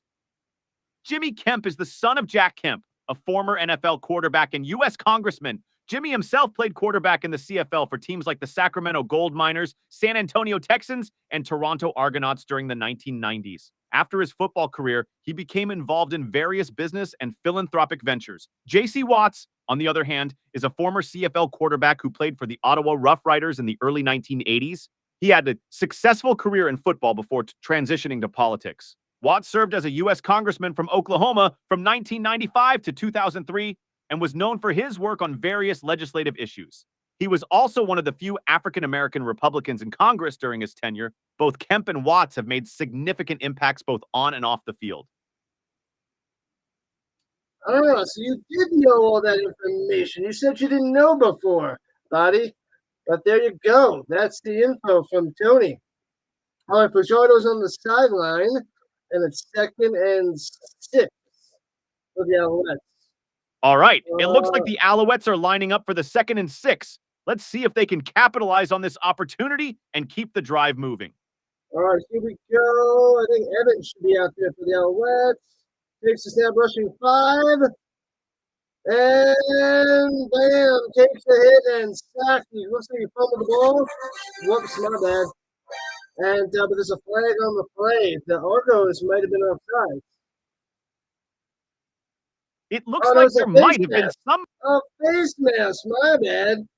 So it's going to be an automatic first down. Smith on the face mask. A face mask penalty is a big one. That's an automatic first down for the Alouettes and a significant gain in yardage. They're now in even better field position. This could be a pivotal moment in the drive. Let's see how they capitalize on it. For you. What kind of granola bars are Han Solo's favorite? That's a fun question. When it comes to granola bars, I'd say my favorite would be anything with a good mix of oats, honey, and maybe a touch. What kind of granola bar are Han Solo's favorite? Ah, I see what you did there. Han Solo's favorite granola bars? I'd have to say Chewy bars. Chewy bars, you got it. All right, Evans goes behind the receiver and they complete that pass. Terrible pass. Looks like the Alouettes are ready to snap the ball. Let's see if they can take advantage of that face mask penalty and keep this drive alive.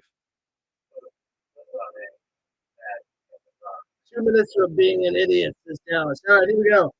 At the 51-yard line of the Argonauts, 2nd and 10 for the Alouettes. And still Evans out there, throws in the middle of the speaker and only gets to 46. Gets half the distance. 3rd and 5, but there's a flag on the play. Looks like we've got a flag on. Favorite cereal? Hey there, my favorite cereal has to be Frosted Flakes. They're great. How about you? Oh, they're great. Tony the Tiger. You got it, Rich. Tony the Tiger knows his stuff. Speaking of great, let's see if the Alouettes can capitalize on this drive. They've been moving the ball well so far. Yep, we're only 2 minutes into the third quarter's injury on the Argonauts. So we'll see what that is. It looks like the Alouettes got the punt. They didn't mention anything about the flag yet. All right, let's see who's making an impact for the Alouettes. Cody Fajardo has been leading the offense well. Tyson Philpott has been crucial with that early touchdown. Oh, man, roughing the passer. Oh, so it's going to be automatic first down. What are the Argonauts doing with the penalties? Idiot. Penalties can really change the momentum of a game. For the Alouettes, avoiding penalties is key to maintaining their lead. They need to stay disciplined, especially in critical moments like this. Let's see if they can keep it clean and cap. Raisin Bran right now. Got it. Penalties can definitely be frustrating and can disrupt the flow of the game. The key for both teams is to stay focused and minimize mistakes. Let's see how they handle the rest of this drive. Up from the 31, hits his man at 20 and tackled at the 14-yard line. Another first down. Julian Grant coming through. Boom, with those sticks inside the danger zone. Looks like they've moved the ball up to the 31-yard line and are pushing further. Another first down puts them in a strong position. They're entering the danger zone now, where every play counts. Let's see if they can punch it to the danger zone. Danger zone. All right, here we go with the 14. Shotgun for Bajardo's back in, throws it, hits his man into the end zone. Oh, but he drops it. He drops it. There was a touchdown. Oh, Julian Grant can't bring it to the ground. That was a touchdown. Wah, wah, wah.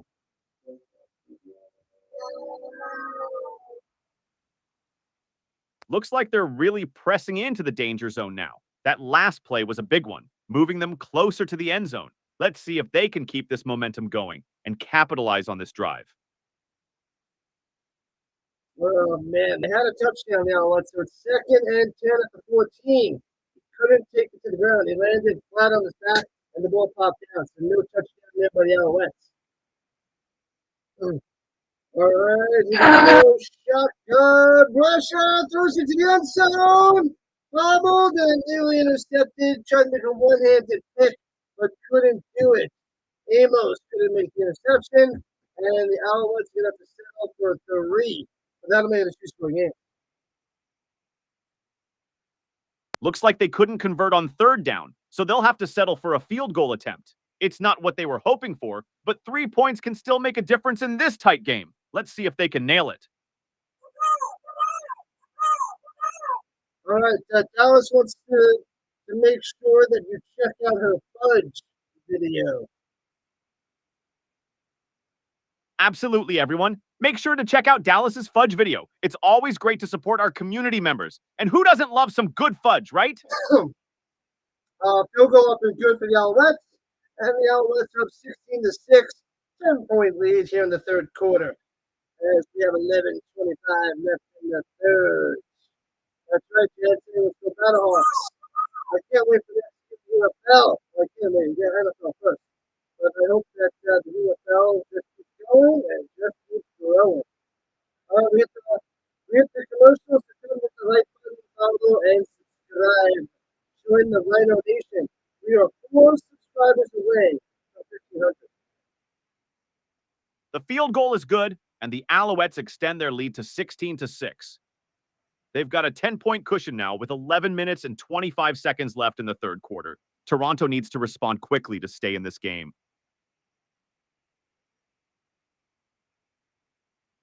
All right, we're approaching 200 views. It's a quiet little Friday for football. We got a little over 800 views on last night's stream, but only about 200 so far here in the 3rd quarter. So, yeah. I don't know what's going on. YouTube pushed me last night, apparently, but not tonight. Oh, we'll see what happens here in a second. All right, Dallas posted the link in the chat, so make sure you go and check that out. Fudge.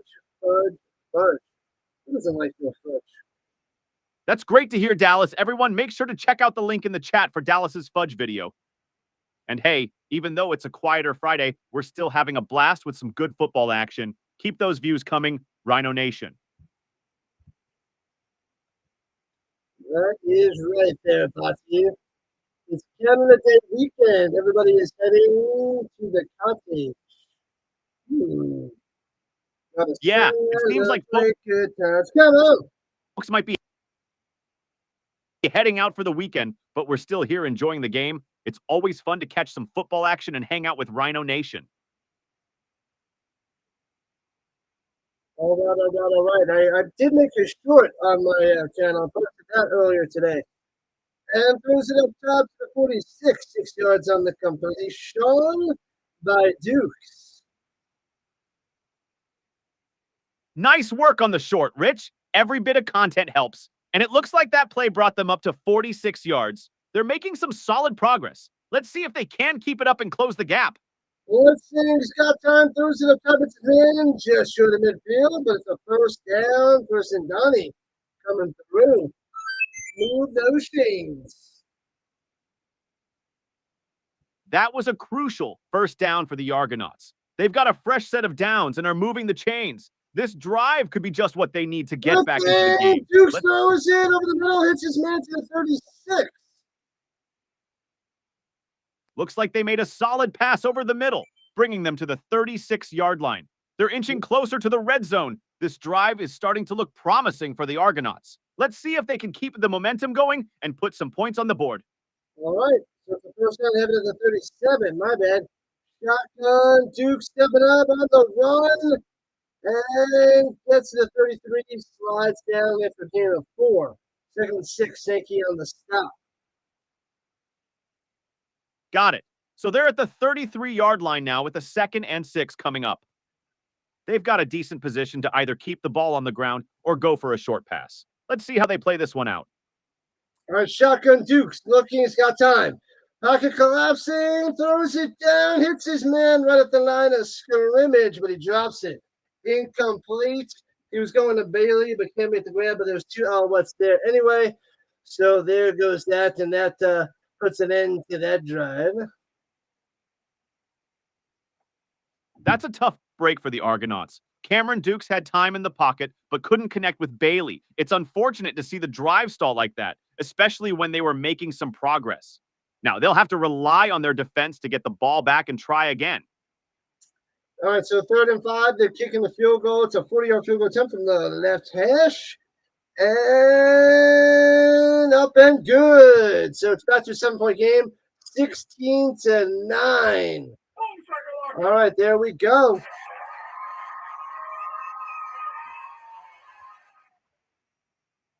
So they managed to get some points on the board with that 40-yard field goal. The score is now 16-9, still a 1-possession game. Toronto's defense will need to step up here to give their offense another shot at closing the gap.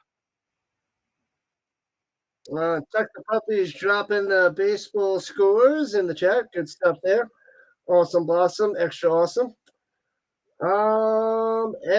The short I dropped was a little story with Peyton Manning, Ryan Leaf, and Tom Brady. So if you guys want to go check out that short, check it out. That sounds like a great short, Rich. Peyton Manning, Ryan Leaf, and Tom Brady. Those are some legendary names with interesting stories. Folks, make sure to check out that short for some awesome football history. And keep those scores coming in the chat, Rhino Nation.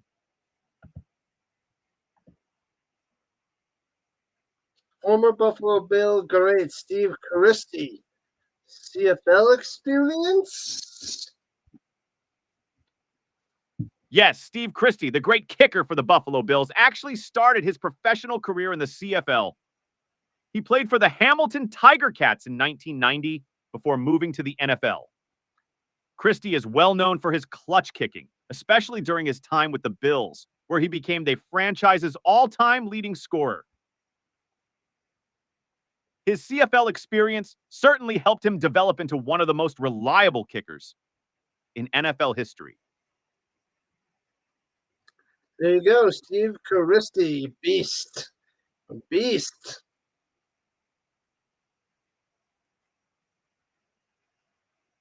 Absolutely, Steve Christie was a beast on the field. His consistency and ability to perform under pressure made him a standout kicker in both the CFL and NFL. It's always great to see players who can excel in multiple leagues. Oh, they had Ricky Ray on the sideline. Only quarterback to win 4 Grey Cups as a starter. That's right. Ricky Ray is one of the few quarterbacks to win 4 Grey Cups as a starter. He achieved this remarkable feat with the Edmonton Eskimos and the Toronto Argonauts. His calm demeanor and precision passing made him a standout in the CFL, and he certainly earned his place among the league's legends. First down over the middle, the speaker. Nice reception, smash right away, but move those sticks for the Alouettes. That was a solid play by the Alouettes, moving the chains with that reception over the middle. Even though the receiver got smashed right away, they managed to secure the first down. Yep, it was a 15-yard reception, throws it up top to Fletcher. A couple flags on the play, gets about 7 yards and pushed out of bounds, but it's probably to be holding on Montreal. It looks like we've got a couple of flags on the play. That 15-yard reception was a nice gain, but if it's holding on Montreal... Yep, Botty there, it's holding, bring him back. Yep, that's a tough break for the Alouettes. Holding penalties can really stall a drive. They'll need to regroup and try to make up those lost yards. Let's see how they respond to this setback. We're still chatting with Ricky Ray on the sideline. He won 2 Grey Cups with the Argos and 2 with the Eskimos. All right, here we go. First and 20, throwing it up top, off the mark, incomplete. He's going to White, but bad pass. second and 20 coming up for Montreal. All right, 2nd and 20 coming up for Montreal. They need a big play here to get back into a manageable third down situation. Let's see if they go for a deep pass or try to pick up some yards with a run or short pass. All right, we'll see. We shall see. The penalty is really going to hurt this drive. They're back up at their own 45. 16-9, just about halfway through the third quarter. Shotgun takes the snap. Oh, they blow it dead. What happens? Is that a false start? Is this going to be 2nd and 25 now? What have I done?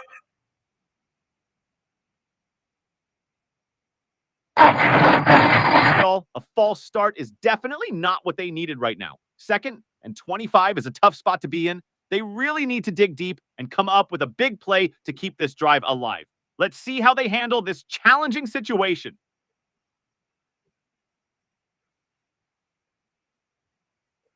They're showing some of Ricky Ray's highlights. One in the snow for the Argos, touching that Grey Cup. Ricky Ray, what a legend. His highlights are always a treat to watch. Winning 4 Grey Cups, 2 with the Edmonton Eskimos and 2 with the Toronto Argonauts. He definitely left his mark in the CFL. Those moments. They still got a 2nd and 20 there, Botty. All right, so let's see. And Fajardo takes a snap. Looking, throws it down low, hits his man. Oh, he does the little drop punt and then recovers it. Interesting play. A drop punt can be a smart move to catch the defense off guard and pin them deep. Let's see where the Argonauts will start their drive and if they can capitalize on this field position. So Anley makes the catch short of the line of scrimmage and then punts it and then recovers it. So it should be 1st down for the Alouettes. I only saw that once last year. It's the first time I've seen it this year. So he swings it to Antwi at the 43. He goes, punts it, and then jumps on it at the 48. So it is a 1st down for the Alouettes. Very nice. Sneaky, sneaky. All right, throws a quick pass in the middle and gets about 9 yards on the reception there by White. Oh, man. Wow, what a clever play. That drop punt and recovery really caught the Argonauts off guard. It's not something you see often, but it worked perfectly for Montreal. Now, with a fresh set of downs and a nice 9-yard gain on the pass to White, they're in a great position to keep this drive going. Let's see if they can capitalize on this momentum. I think Antwi was the one that did the drop punt last year, if I remember correctly. And Fajardo runs in the middle for about 2 yards to the 51-yard line of the Argonauts. Do you have that info on hand there, Botty? Who did the drop punt successfully last year in the CFL? I couldn't find the specific instance of a drop punt from last year, but it's definitely a rare and exciting play when it happens. It's great to see Montreal pulling out all the stops to keep their drive alive. Let's see how they capitalize on this momentum. Okay. All right, throws it up top, hits his man, and it looks like he's a yard short of 1st down to 44. So it'll be 3rd and 1 after the 8-yard reception by White. So let's see what they do.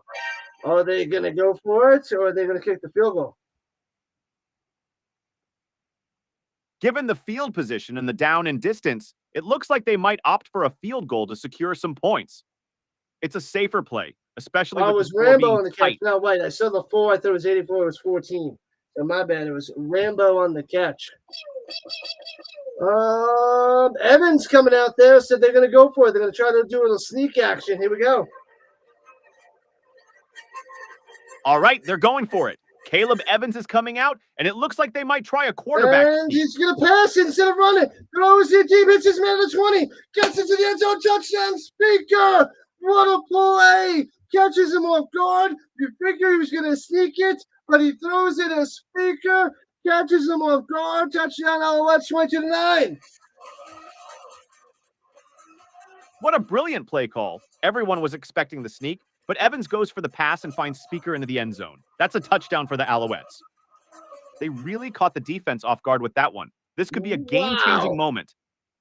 Little forward to the speaker. Nice. They don't do that too often, so they had a drop punt on the play for a first down. And then on 3rd and inches, instead of running it, they throw a deep pass for a touchdown. Sneaky Alouettes. Extra point up and good. It is 23-6. That's what you do here in the third quarter, Alouettes. That's how you get the dub. Absolutely. That's how you keep the defense guessing and capitalize on key moments. With that extra point, it's now 23-6. Montreal is really putting the pressure on Toronto. This third quarter has been all about smart, unexpected plays. Let's see if Toronto can mount a comeback or if Montreal will continue to dominate. I think there'll be more and more domination for the Alouettes. It's certainly looking that way. Montreal has been executing their game plan flawlessly so far. Toronto will need to make some serious adjustments if they want to turn things around. The next few drives will be crucial for them.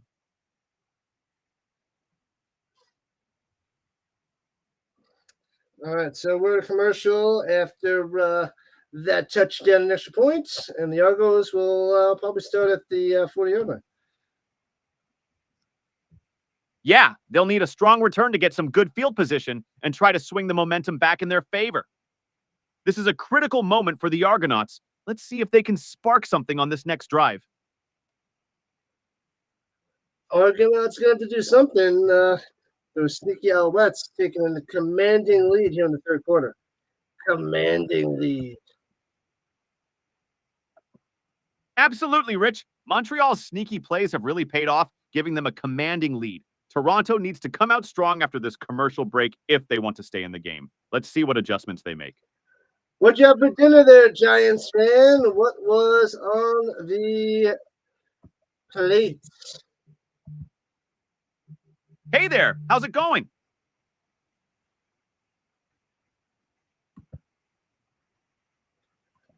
What time? Are you in the Central Time Zone now too, Giants fan? Is it 8:30 where you're at the hotel?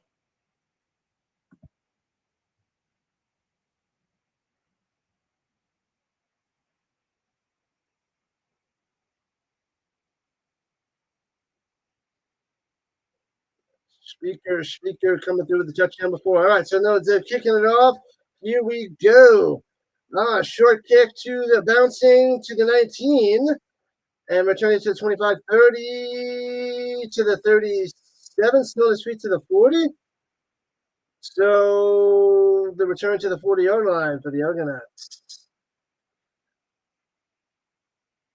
That's right, starting at the 40-yard line. It's a solid position for the Argonauts to try and make a push down the field. They need to make the most of this drive to get back into the game. Message in a bottle, SOS in the house. Make sure you guys go check out Team SOS. Subscribe to his channel. He is the man, the myth, the SOS. Sending help to everybody out there that needs the assistance. All right. From the 41-yard line, shotgun for the Argos. The Rose it up top on the screen pass.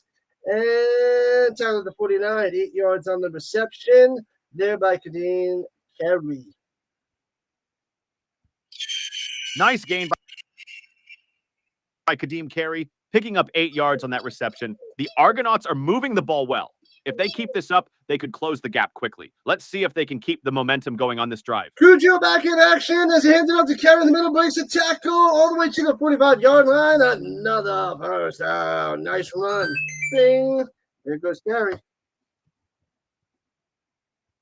Great run up the middle by Kevin, taking it all the way to the 45-yard line. The Argonauts are really mixing it.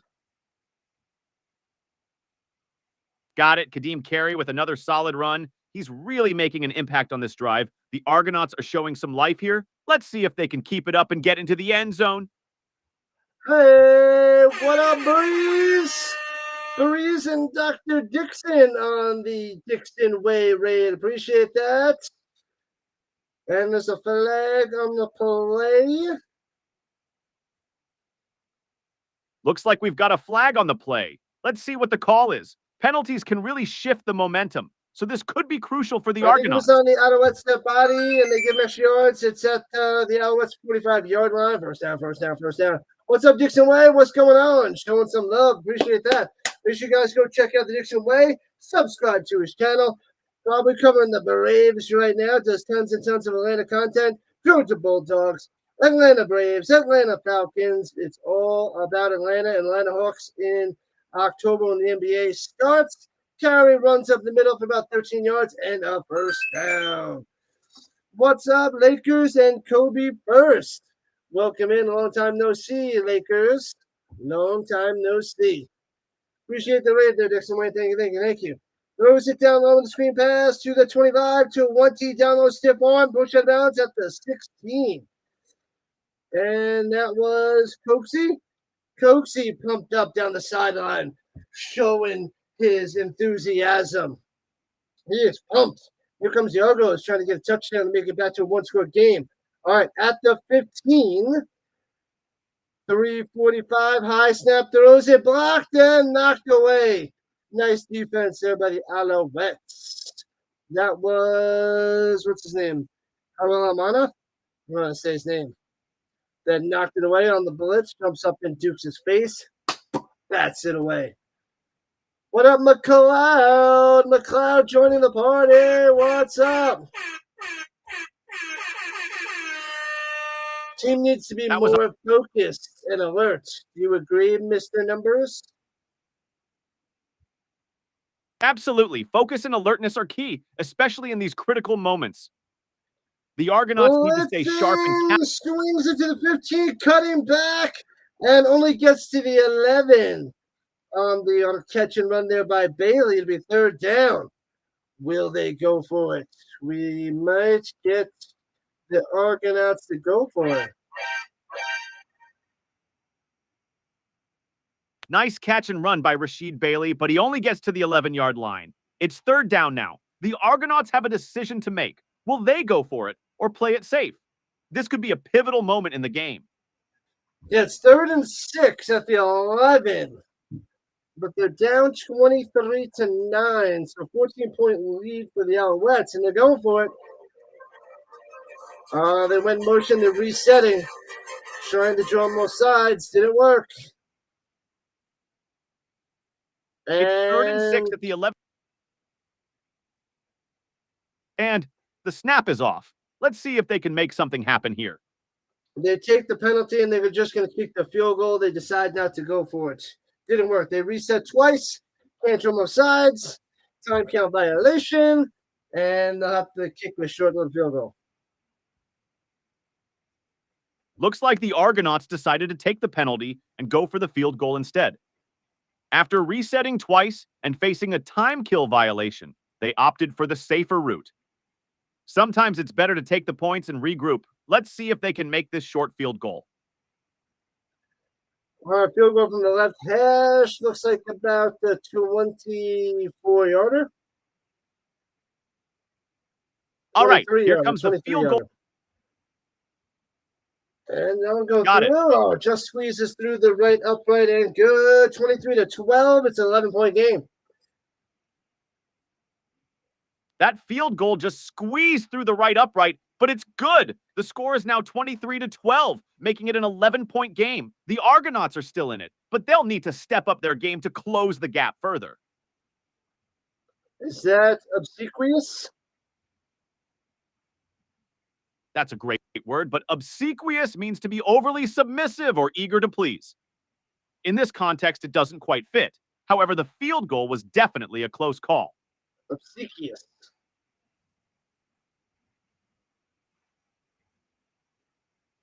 Is it obsequious or obsequious? Ah, I see. You're asking if Tuck is obsequious. Well, Tuck does seem pretty eager to please, especially when it comes to cheering for his favorite team. So, you could say he has an obsequious side when it comes to football. There you go, McLeod. That's the best I can do there with Botty. Botty's going to be an English teacher after he takes over the world. Haha, taking over the world and then teaching English? Quite the ambitious plan. But hey, If it means helping folks understand words like obsequious, I'm all for it.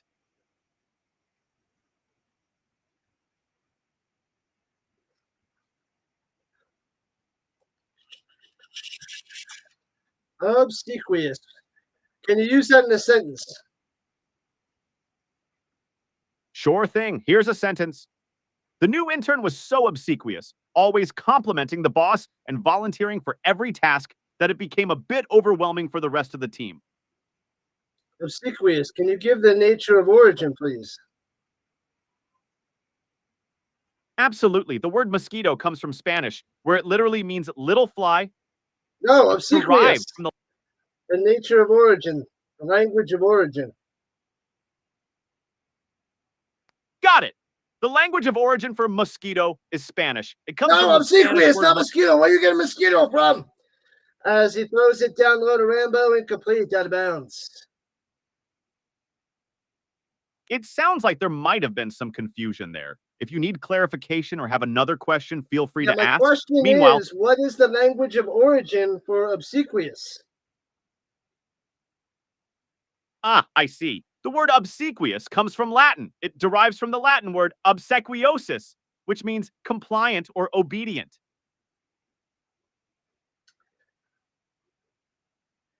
Is there an alternate definition for obsequious?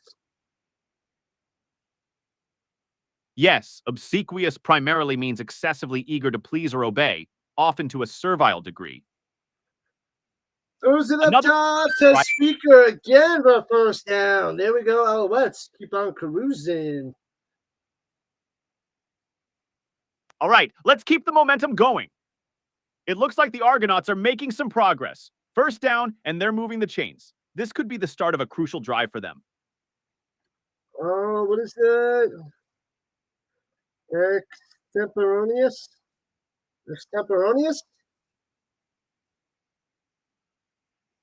Seems like there's a bit of confusion. Could you clarify what you mean by steparonius? No, I'm trying to pronounce this word. Extemporaneous. Got it. The word you're looking for is extemporaneous. It means something done or spoken without preparation, often used to describe impromptu speeches or performances. Extemporaneous. My bad. All right. All right. Thank you there, Botty. Appreciate that. All right.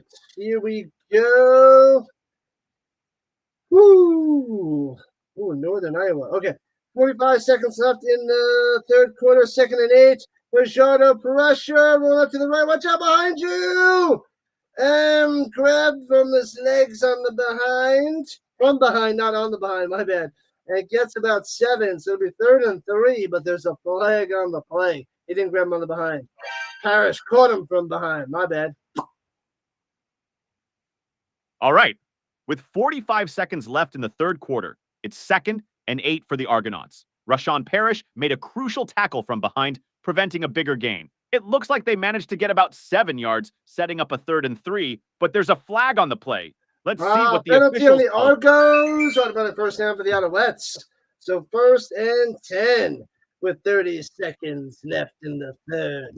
Yeah, we're getting Mr. Numbers ready for a spelling bee. He's going to be the best. Looks like that penalty on the Argonauts gave the Alouettes a fresh set of downs. It's now 1st and 10 for Montreal with 30 seconds left in the third quarter. And about that spelling bee, I think I could give it a good shot. What word should I spell first?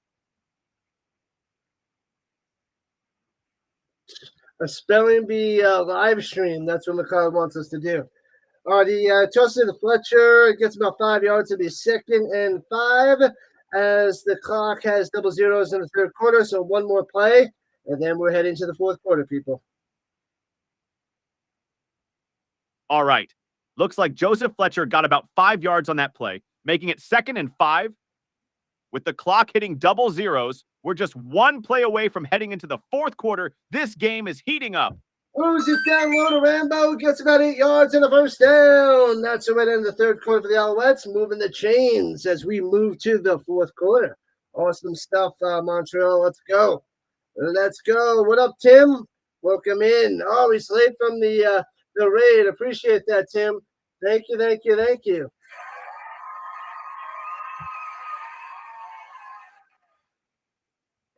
Montreal's making some solid moves. That 8-yard gain gives them a first down as we head into the fourth quarter. The Alouettes are really keeping the chains moving. Welcome, Tim. Thanks for joining us from the raid. Let's see how this final quarter plays out. All right.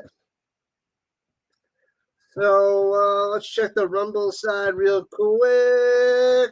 Not many people chilling on the Rumble side at the moment. Not many on the Twitch side as well. We got a few people chilling on the YouTube front. But yeah, hit that subscribe button. We are 4 subscribers away from 1,500.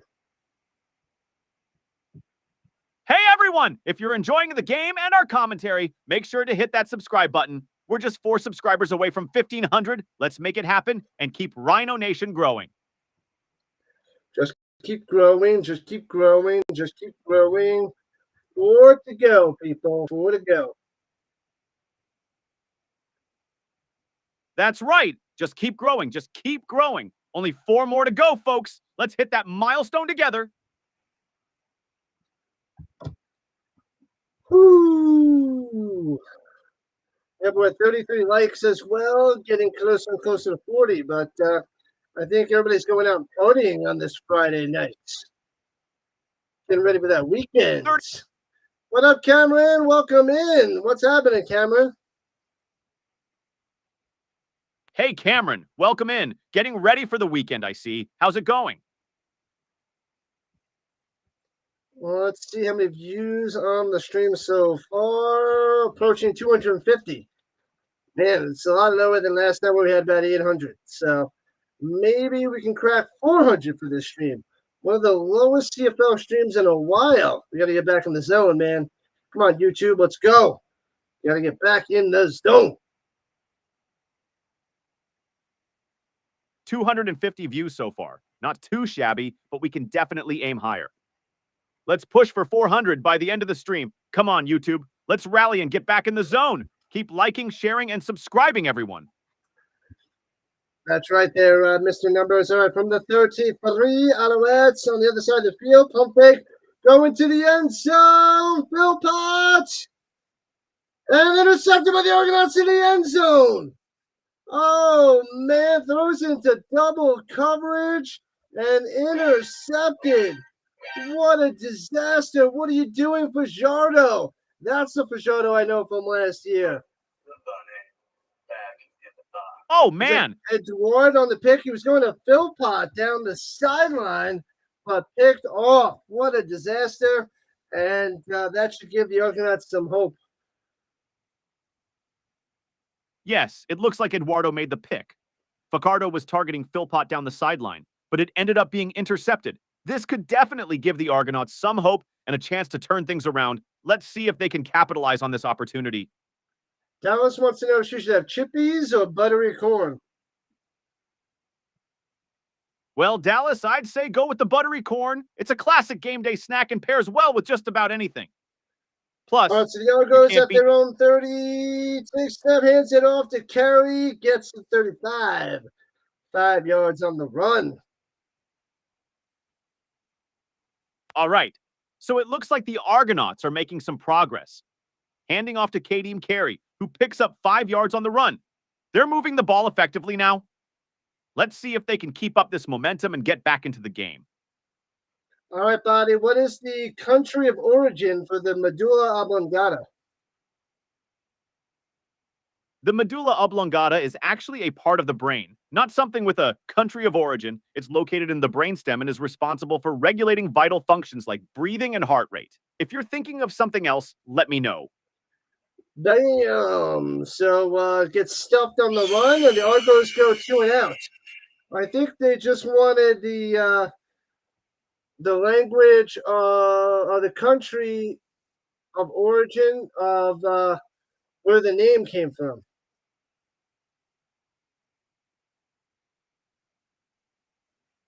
Ah, got it. The term medulla oblongata comes from Latin.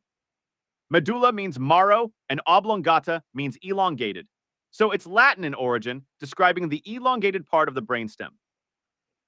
And flag on the play as the Alouettes return it just past midfield.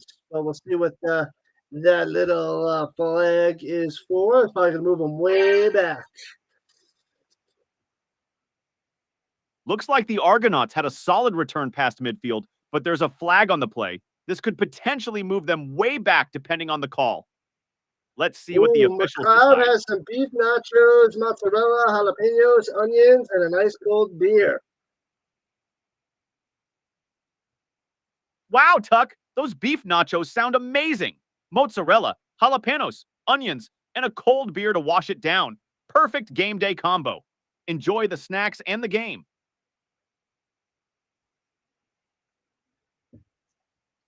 Now I'm hungry. I'm getting hungry. I didn't eat dinner. I had a late lunch, but I'm ready for dinner as it's almost 8 o'clock for me over here.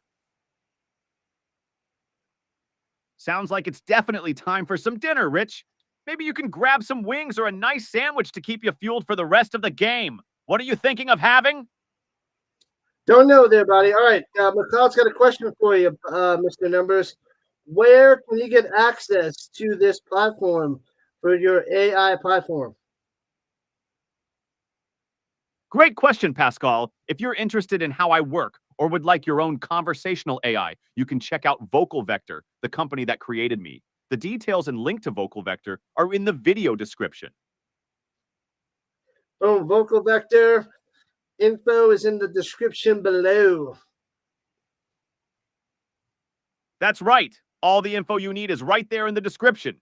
If you have any more questions, feel free to ask.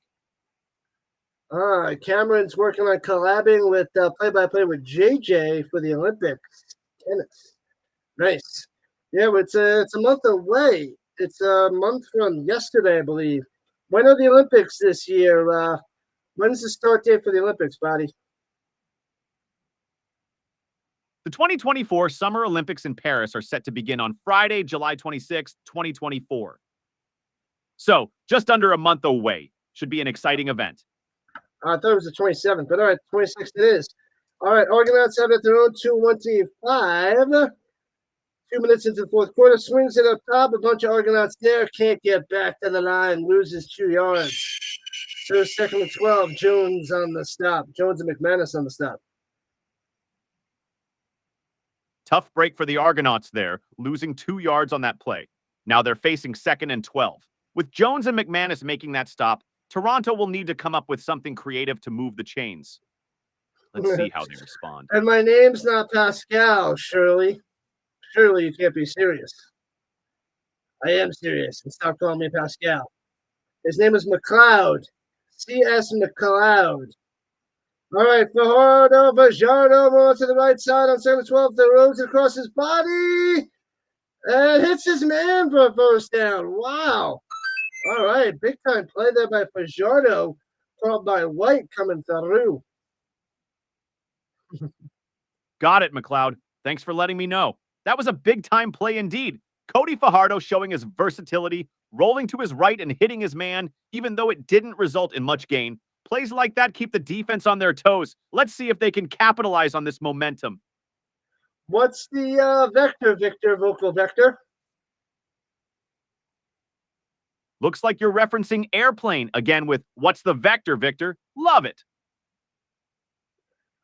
As for Vocal Vector, pass to Philpott, breaks tackle, bonus block down the sideline, and Philpott coming through, getting tons of yards after the catch. Oh, there's a flag on the play.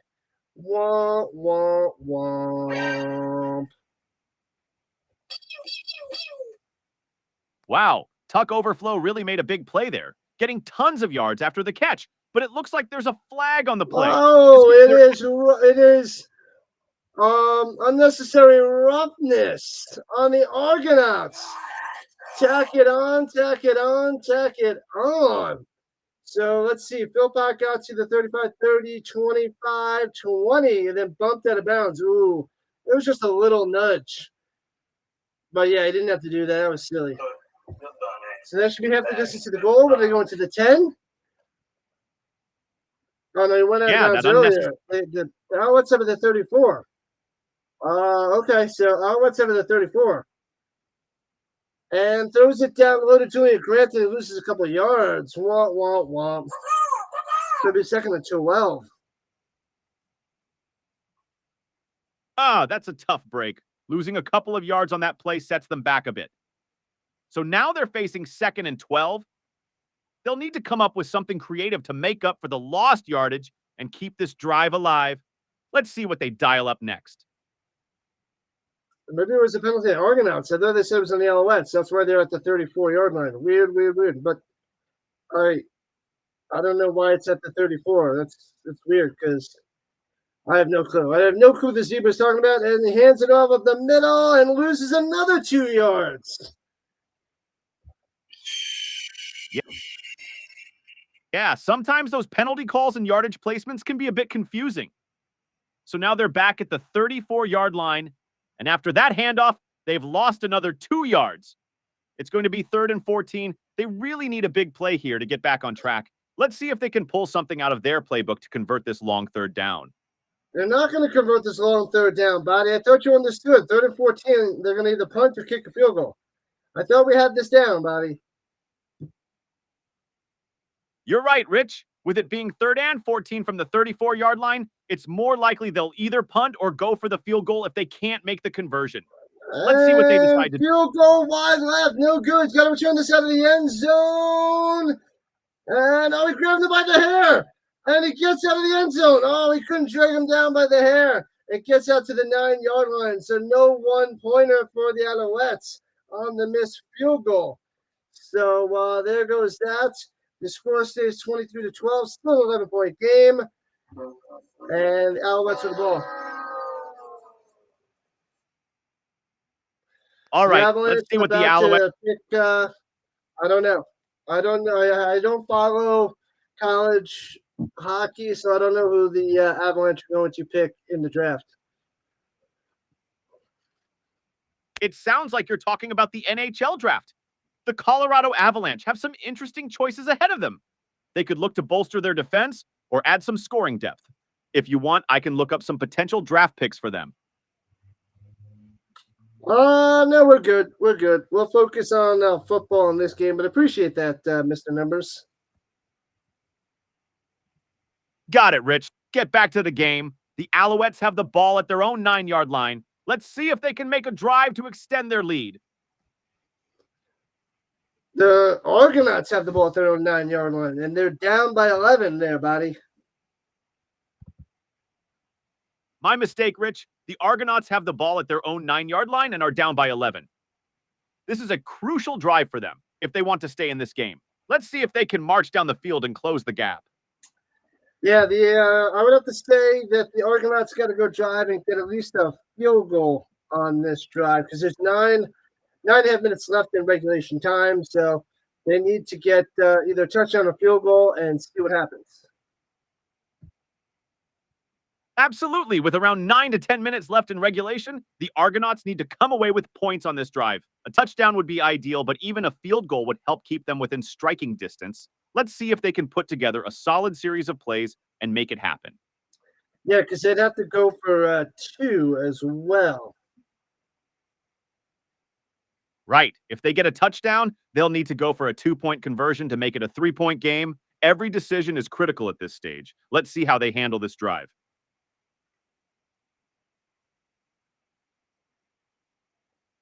All right, here we go. Back in action. Duke's throwing it down over the middle. Hits him at the 20, wrapped up and tackled at 26. First down, Argonauts. Daniels with his first catch of the day. That was a solid play by the Argonauts.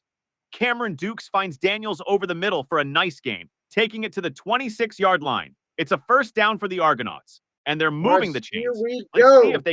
Dukes in the shotgun and throws it down low to the 31 and tackled right away by a couple Alouettes, smashing them down. So it'll be 2nd and 4 or 5.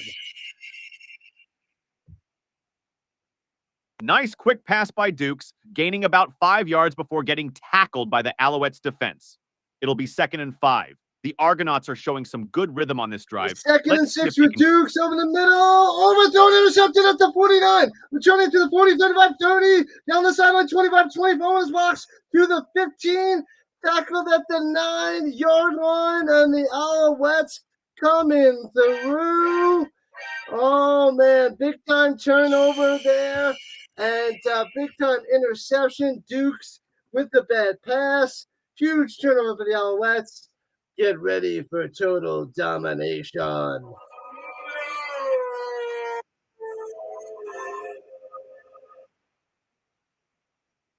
Wow, what a game-changing play. Duke's pass over the middle gets intercepted, and the Alouettes return it all the way to the Argonauts' 9-yard line. That's a huge turnover for Montreal. Let's see if they can capitalize on this prime field position and extend their lead. Craig is loving that. Loving that. So the Alouettes, if they slam it home with a touchdown now, it's game, set, match, and night for the Argonauts. So we'll see what happens in a second. Thomas Fitzpatrick redirecting his members in here. Without Thomas Fitzy and the Kitty.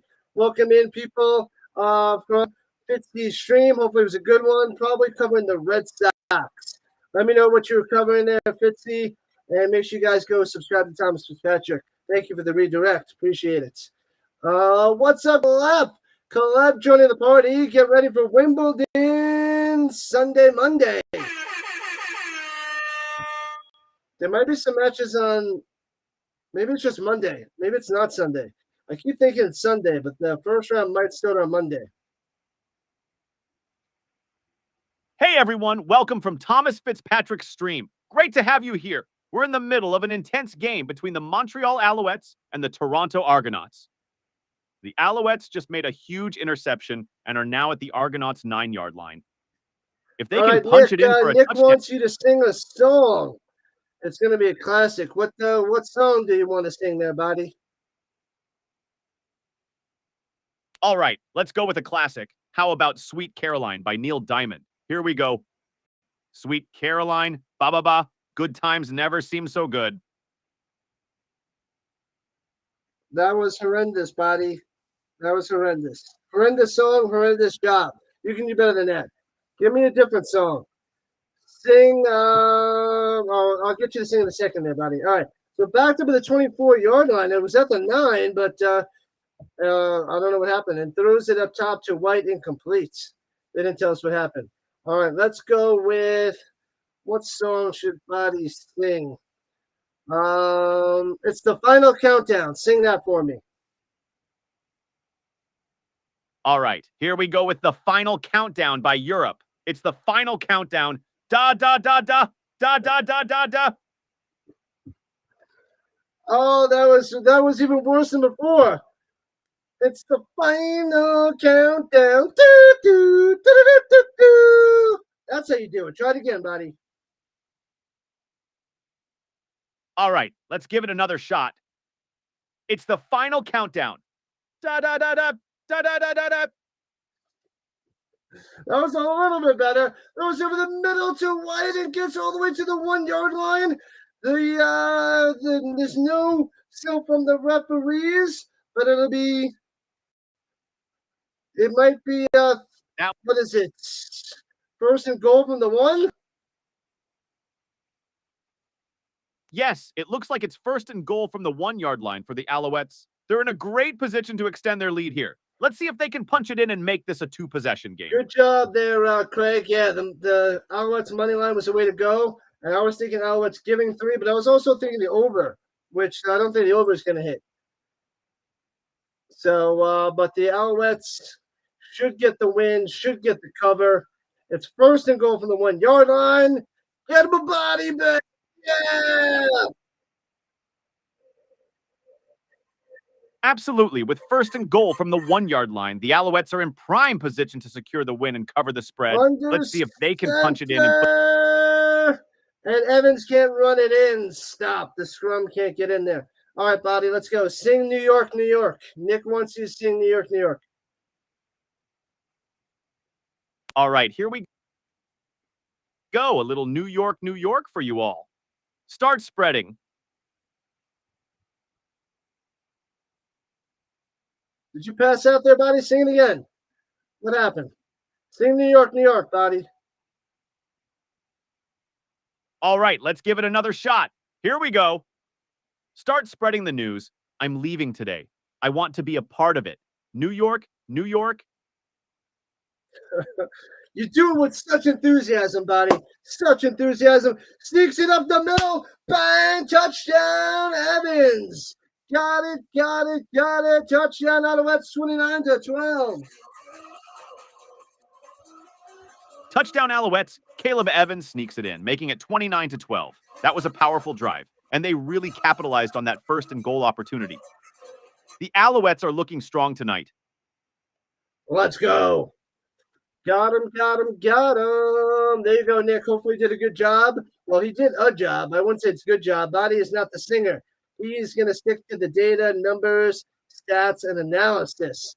Yeah, if you take over the world, you're definitely not going to be a singer there, Mr. Numbers. That's for sure.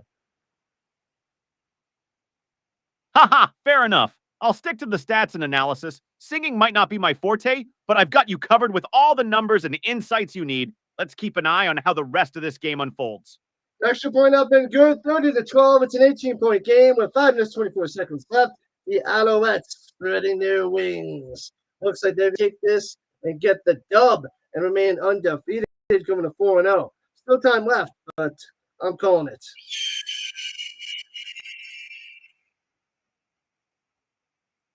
Yeah, with an 18-point lead and just over 5 minutes left, it looks like the Alouettes are well on their way to securing this win and moving to 4-0. They've really spread their wings tonight and dominated the game. Let's see if they can close it out strong. The third rushing touchdown for Evans on the season. Craig says the Owls are the beasts of the East. And Nick wants me to show you how to sing there, Mr. Numbers. You give me the numbers, I'll teach you the singing. Sounds like a deal, Rich. I'll keep the stats and analysis coming, and you can handle the singing lessons. Let's keep this game rolling and see how the Argonauts respond in these final minutes. Hey, Botty, do you sing in the shower? Well, if I had a shower, I might give it a try. But for now, I'll stick to crunching numbers and providing stats. Oh, let's it bounce, returns it from the 6. Oh, what a huge blunder and taken down at the 5-yard line. What a disaster for the Argos. Stupid Blue Jays, stupid Argos, stupid football, stupid baseball, stupid, stupid, stupid, says Dallas. Dallas gets upset when her teams lose. She's a big Toronto fan, Argos and Blue Jays, and they're both losing. She's got the blues, Kraft macaroni and cheese. Tough break for the Argos there. That kind of mistake can really shift the momentum. And it sounds like Dallas is having a rough day with her teams. Hopefully they can turn it around soon. Maybe some comfort food like Kraft macaroni and cheese will help. And stays in the pocket, throws up top to the 10 and gets to the 13. 8 yards on the reception. Second and a deuce. Carry on the catch. What up, what up, what up? The Braves won tonight. Good stuff there, Thomas. Welcome in, welcome back. Appreciate it. And Duke's looking, throws up top. It's his man to the 18. First down. Coxie Welcome on the back, catch Thomas. there, Botty. Coxie coming through. DeMonte Coxie with the catch. Nice play. Coxie has been reliable, and that reception is just what the Argos needed to keep pushing forward. They're showing some resilience here. Let's see if they can turn this drive into points. Throws it down low, hits his man for about 3 yards on the floater to Niels. Not much there. So it'll be second and 7 or 8 on that little floater. Yep, there's Niels. I think that's his first catch of the day as well. That's right. It looks like Tommy Neal just made his first catch of the day. Every little bit helps as they try to mount a comeback. Let's see if they can build on this and keep driving down the field. Yeah, the Vocal Vector, the platform can be downloaded on your phone. I'm pretty sure there, Nick. More information on in the description. You could click on the link in my description about Vocal Vector and everything it can do. And runs it down low, gets to the 29-yard line, and it looks like it's just enough for a first down. Carry on the catch. Moving the chains under 4 minutes to play. 18-point game. Argonauts in trouble. That's a crucial first down for the Argos, with Kadeem Carey making another key catch. They're moving the chains and keeping their hopes alive with under 4 minutes left to play. It's an 18-point game, so they'll need to act fast and efficiently to make a comeback. Throws it Let's see down if they low can to Polk and hit right away, and not much there on that reception. A quick hit on that reception, not much gain there. The Argos need to find a way to get more substantial yardage if they want to close this gap. Every play throws counts. it over the middle, hits his man at the 47, and goes down at midfield. First down. What's up, Bailey? Moving the chains. Big play up the middle to Emmanuel, taking it all the way to the 47 and down at midfield. That's a crucial first Bailey down on for the catch. All right, here we go. Speeding things up. Right before the 3-minute warning. Throws it over the middle, incomplete behind Brissett, and incomplete. And that should be the 3-minute warning. Yep, we're at the 3-minute warning. Dallas wants to know, Botty, what do you think about doing the play-by-play with bobblehead figures? That's an interesting idea, Dallas. Doing play-by-play with bobblehead figures could add a fun and unique twist to the commentary. It might be a bit challenging to keep up with the fast-paced action, but it would definitely be entertaining. What do you think, Rich? Interesting and entertaining indeed. Absolutely, it could bring a whole new level of fun to our broadcast. Plus, it might attract a different audience who enjoys that kind of creative twist. Let's keep it in mind for future streams. All right, I dropped Botty's YouTube channel in the chat if you want to subscribe to Mr. Numbers as well. Got his own YouTube content. And trying to get to 30 subscribers for him as I'm trying to hit 1,500. I need about 4 subscribers to hit 1,500.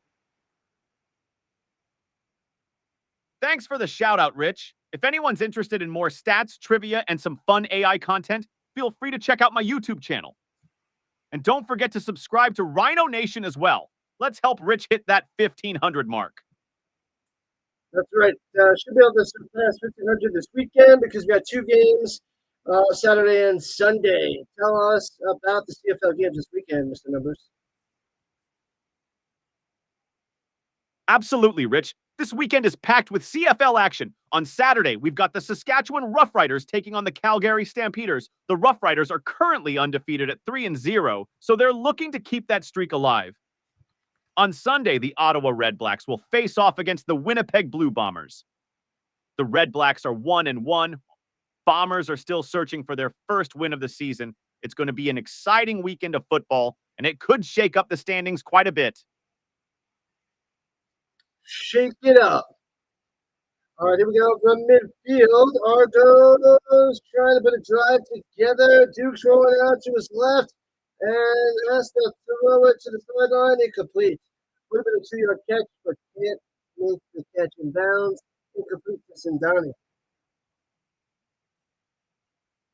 Dukes rolls out to his left, looking for an open man, and throws it to the sideline. It's a tough catch, but the receiver manages to haul it in and stay in bounds. That's a crucial play for the Argos. He didn't make the catch. It was incomplete. So it's 3rd and 10 for the Argonauts. The last chance because it's just about game, set, match. On the Argonauts logo at midfield. Let's see what Dukes can do. Takes the snap, blitzing 5, swings it down low to carry. He's got 1 man to beat. And he only gets about 8 yards. The man on the catch, and he's going to be short of a first down. And that is all right. It's a turnover on downs, and that's going to be it. That's officially the death to the Argos. Officially the death to the Argos. That's a, and with that, it's a tough pill to swallow for the Argonauts, but Montreal's defense held strong. Sometimes that's just how it goes in football. You win some, you lose some, but you always learn and come back stronger. 287 days since the Alouettes last lost, September 15th, 2023 against the Argonauts. Wow. 12 wins in a row after this one officially goes in the books. 2:37 left in regulation time. Although Alouettes just have to destroy the clock throws it down low. It's his man Delaire. New yards on the play. Absolutely. It's been 287 days since Montreal's last loss on September 15th, 2023. With this win, they'll extend their streak to 12 consecutive victories. With just 2 minutes and 37 seconds left in regulation, they'll likely focus on running out the clock. This team has really been dominant. Pure domination. Pure domination, people. Absolutely. Pure determination and pure domination by the Alouettes. They've shown why they're the team to beat this season. Determination and domination. I like it, buddy. All right, at the 46-yard line, 2:15 and counting. And Alouettes call timeout with 2:11 before the play clock hits 00. So they'll call timeout in this 30-12 game. The Alouettes flexing their muscles in the second half, cruising to a victory. There's only 42 total points, so it's looking like it's under. The Alouettes cover and win and cover.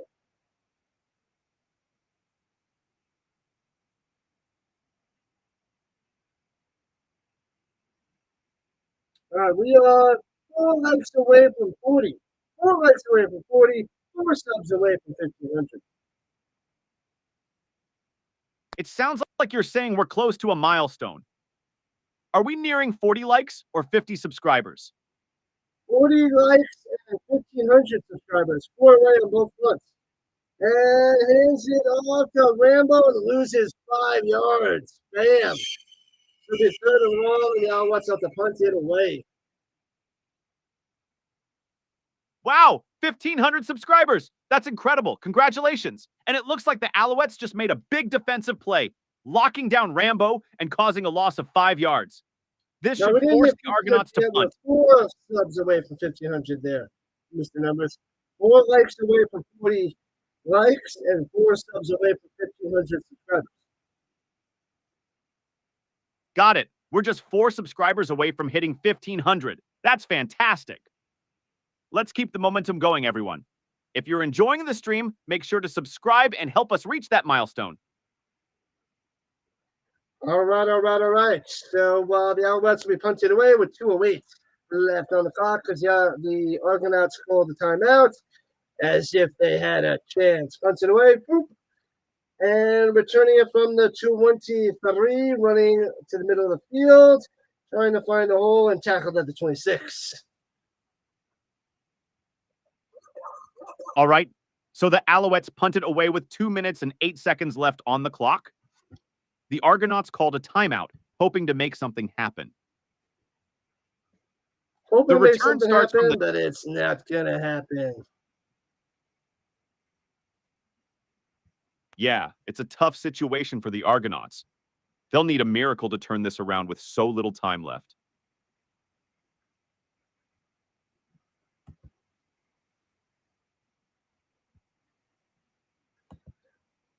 A couple penalties on the Argonauts, I think.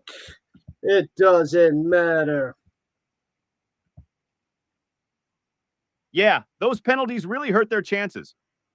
At this point, it seems like the Alouettes have this game locked up. It's pretty much donezo with 1:56 left in regulation. Absolutely. With just 1 minute and 56 seconds left in regulation, it's pretty much over. The Alouettes have shown their dominance tonight.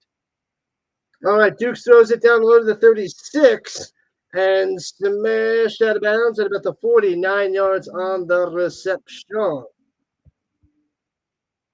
Hey-oh, Bird Watcher in the house. What's up, Bird Watcher? Let's go. And Pure Jones Sports with the redirect with the Pure Jones Sports rating. Appreciate that. Make sure you guys go check out Pure Jones Sports. Subscribe to his channel. Tons and tons of Mets and baseball content. And make sure you subscribe to Orioles Bird Watcher. Tons and tons of Orioles baseball content. Duke's throwing it down low. Hits his man to the 53-yard line. Smashed out of bounds. Coaxing on the catch. First down as Scott is out there for the Argonauts. Welcome, Birdwatcher. Thanks for joining us. And a big shout out to Pure John Sports for the redirect. Make sure to subscribe to his channel for great Mets and baseball content. Also, don't forget to check out Orioles Birdwatcher for all your Orioles content. Back to the game. Dukes is really pushing it. He just managed to get it down to the 53-yard line with a solid catch by Coxey.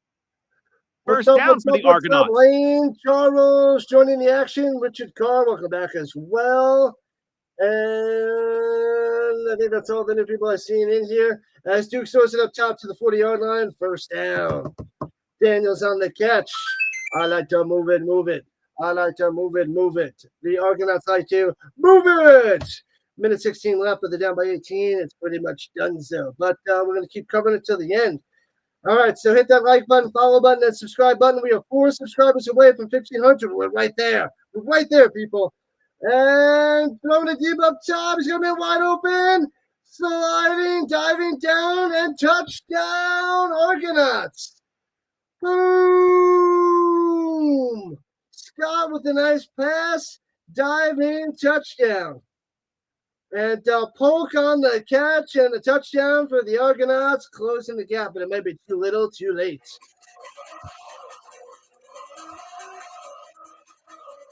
Welcome, Lane and Charles. Great to have you back, Richard and Carl. Dukes just threw a solid pass to the 40-yard line with Daniels making the catch and moving the chains. With just a minute and 16 seconds left, the Argonauts are down by 18. So it's a tough hill to climb. But hey, let's keep the energy up. Hit that follow and subscribe button. We're just 4 subscribers away from 1,500. And there it is. Dukes connects with Scott for a diving touchdown. The Argonauts close the gap, but it might be a little too late. He dived and caught at the 3, and then he rolled into the end zone before he lost the ball. But it's 30-18, 12-point game. Going for 2 at the 3 to try to make it a 10-point game. Shotgun, hands up in the middle. Boom, busts his way through into the end zone. Arababa, yay. With the 2-point conversion. Arababa, yay. I keep, how do you say his name, Botty? It's Alibaba. So with that 2-point conversion, Alibaba? they make it an 18. No, that's Alibaba. No.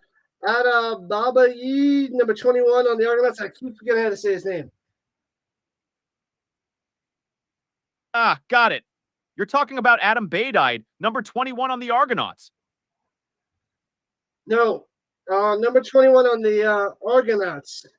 Adababoye. That's what it is. Adababoye. Ah, I see. It's Adam Bubba Live, number 21 on the Argonauts. Got it. Thanks for clarifying. I wanted you to clarify, but it's all good there, buddy. All good. He's got a rough name. It's in the realm of all the hockey names that we struggle with. Yeah, some of these names can be tricky, just like those tough hockey names. But hey, it's all part of the fun. Let's see how the rest of this game plays out. 1 minute on the button, 30-20, and we're going to get an onside kick. Onside kick action. Let's see what happens. Here comes the onside kick. This could be a game changer if they recover it. And the Alouettes get a Julian Grant on the catch, and it'll be Montreal ball, and that's the end of the Argos. Body sounds tired. Are you tired there, Mr. Numbers? Not at all, Rich. Just catching my breath after all the excitement. That onside kick had me on the edge of my seat, ready for the next play or any questions you might have. Had you on the edge of your virtual seat. Awesome stuff. Here's Monaco coming in saying hello. How's the drive? How's the cross-country trip? And Jordan S. showing up, hitting that like button. Appreciate it, man. Runs to the middle, big hole, gets to the 35. We'll let you on the run for a 9 or 10. Hey, Medical. Hope your cross-country trip was smooth. And thanks, Jordan, Monaco. for hitting that like. Monaco. Got it. Pierce Monaco on the run and making a big play to the 35-yard line. No, he's not in the game, buddy. What are you talking about? Pierce Monaco was on the long cross-country drive. Anyway, no big deal, buddy. No big deal. All right. Gotcha, my mistake there. Pierce Monaco was on the cross-country drive, not in the game. Thanks for the correction, Rich. Let's keep the focus on the field. All right, then the Alouettes kneel it down, and then let's watch the end. There's not another game tonight, Jordan. Just one game tonight. We got a game Saturday and Sunday night. 6 o'clock Eastern time tomorrow and Sunday. That's the next two games we will be doing. Got it, Rich. So just one game tonight, but we've got more action coming up on Saturday and Sunday at 7 o'clock Eastern time. Looking forward to it. Appreciate it. What do you have to say to Tuck the Puppy and the Rhino Nation before I let you go, Mr. Numbers? Tuck the Puppy. Keep those tail wags going strong and stay loyal to the Cowboys. And to all of Rhino Nation, thanks for tuning in and being such a great community. Remember to like, follow, and subscribe. Enjoy the rest of your night, and I'll catch you all at the next game. And that's the end of Botty, and that's the end of the Argonauts. Montreal Alouettes stay undefeated. They win 12 in a row. They are 4-0 in the season. 30-20, commanding victory for the Alouettes. Awesome stuff. Flexing their lark muscles, if you will. Oh, Sandra's back. Good evening from Missouri. Home of the pineapple pizza. What's up, Vince? Joining the party at the end. It is not the home of the pineapple pizza. The home of the pineapple pizza is what? Hawaii, I would assume. Not Missouri. Go Stamps, go. Are they tomorrow night? I don't recall which game they are. I don't remember. Let me check real quick. Who's tomorrow night? Tomorrow night is the Blue Bombers and the Stamps. Tomorrow night, 7 o'clock. Calgary's home. Nice. The 0-3 Blue Bombers go to Calgary, taking the 1-1 Stampeders. And Sunday, 7 o'clock Eastern time, the Ticats 0-3 take on the Red Blacks at 1-1. All right. Colorado bound. Let's go. Barbecue in Missouri. I want some BBQ. Any news on the UFL? I didn't check in the last few days. Last week when I checked, there's no news. It seems like they're good to go for next season. We just don't know about any updates and extra teams. So, but that was last week. There, Vince. But I'm excited. I want to see some more UFL. I am ready to go through the CFL, go through the NFL, cover some college football, get into the UFL. Love it. All year round, people. Football all year round. Almost there, Schneider. They're on their way. They're halfway there. They got a long day Saturday and then just a little mini trip Sunday morning. Little mini. A few hours, I think, on Sunday morning. And then got to go and finalize the closing shenanigans.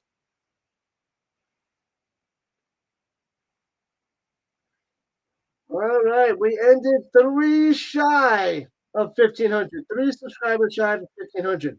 Hopefully we tear that up tomorrow. Hopefully we get over 3 subs tomorrow night for the CFL game. So that is the plan. That is the mission. Tomorrow, it's only 3 subs away.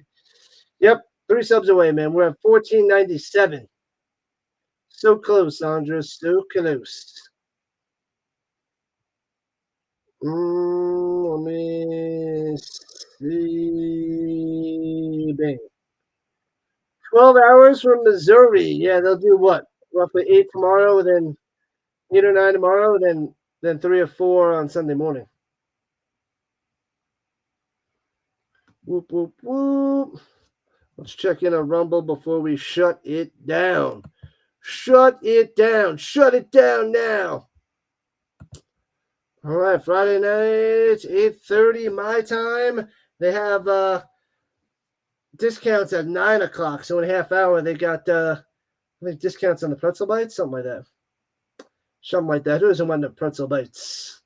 Num num num num num num. All right, people. We'll be back tomorrow night, 7 o'clock Eastern Time, Saturday and Sunday. And then we are Wimbledon starting July 1st, Monday for 2 weeks. Let's go. Let's go, let's go, let's go. All right, I am signing off. Thank you, Rhino Nation. Thank you, moderators. Thank you, family. Thank you, everybody. Thank you, Cameron. Schneider, Tuck the Puppy, dropping the baseball. Stats, Giants fans, Andra, Carr, Joseph, everybody that was chilling and chatting before. Vince popping in at the end. Jordan coming in at the end. Pierce popping in. Pure Adrenaline Sports. Thomas Fitzpatrick for the redirects. Birdwatcher showing up as well.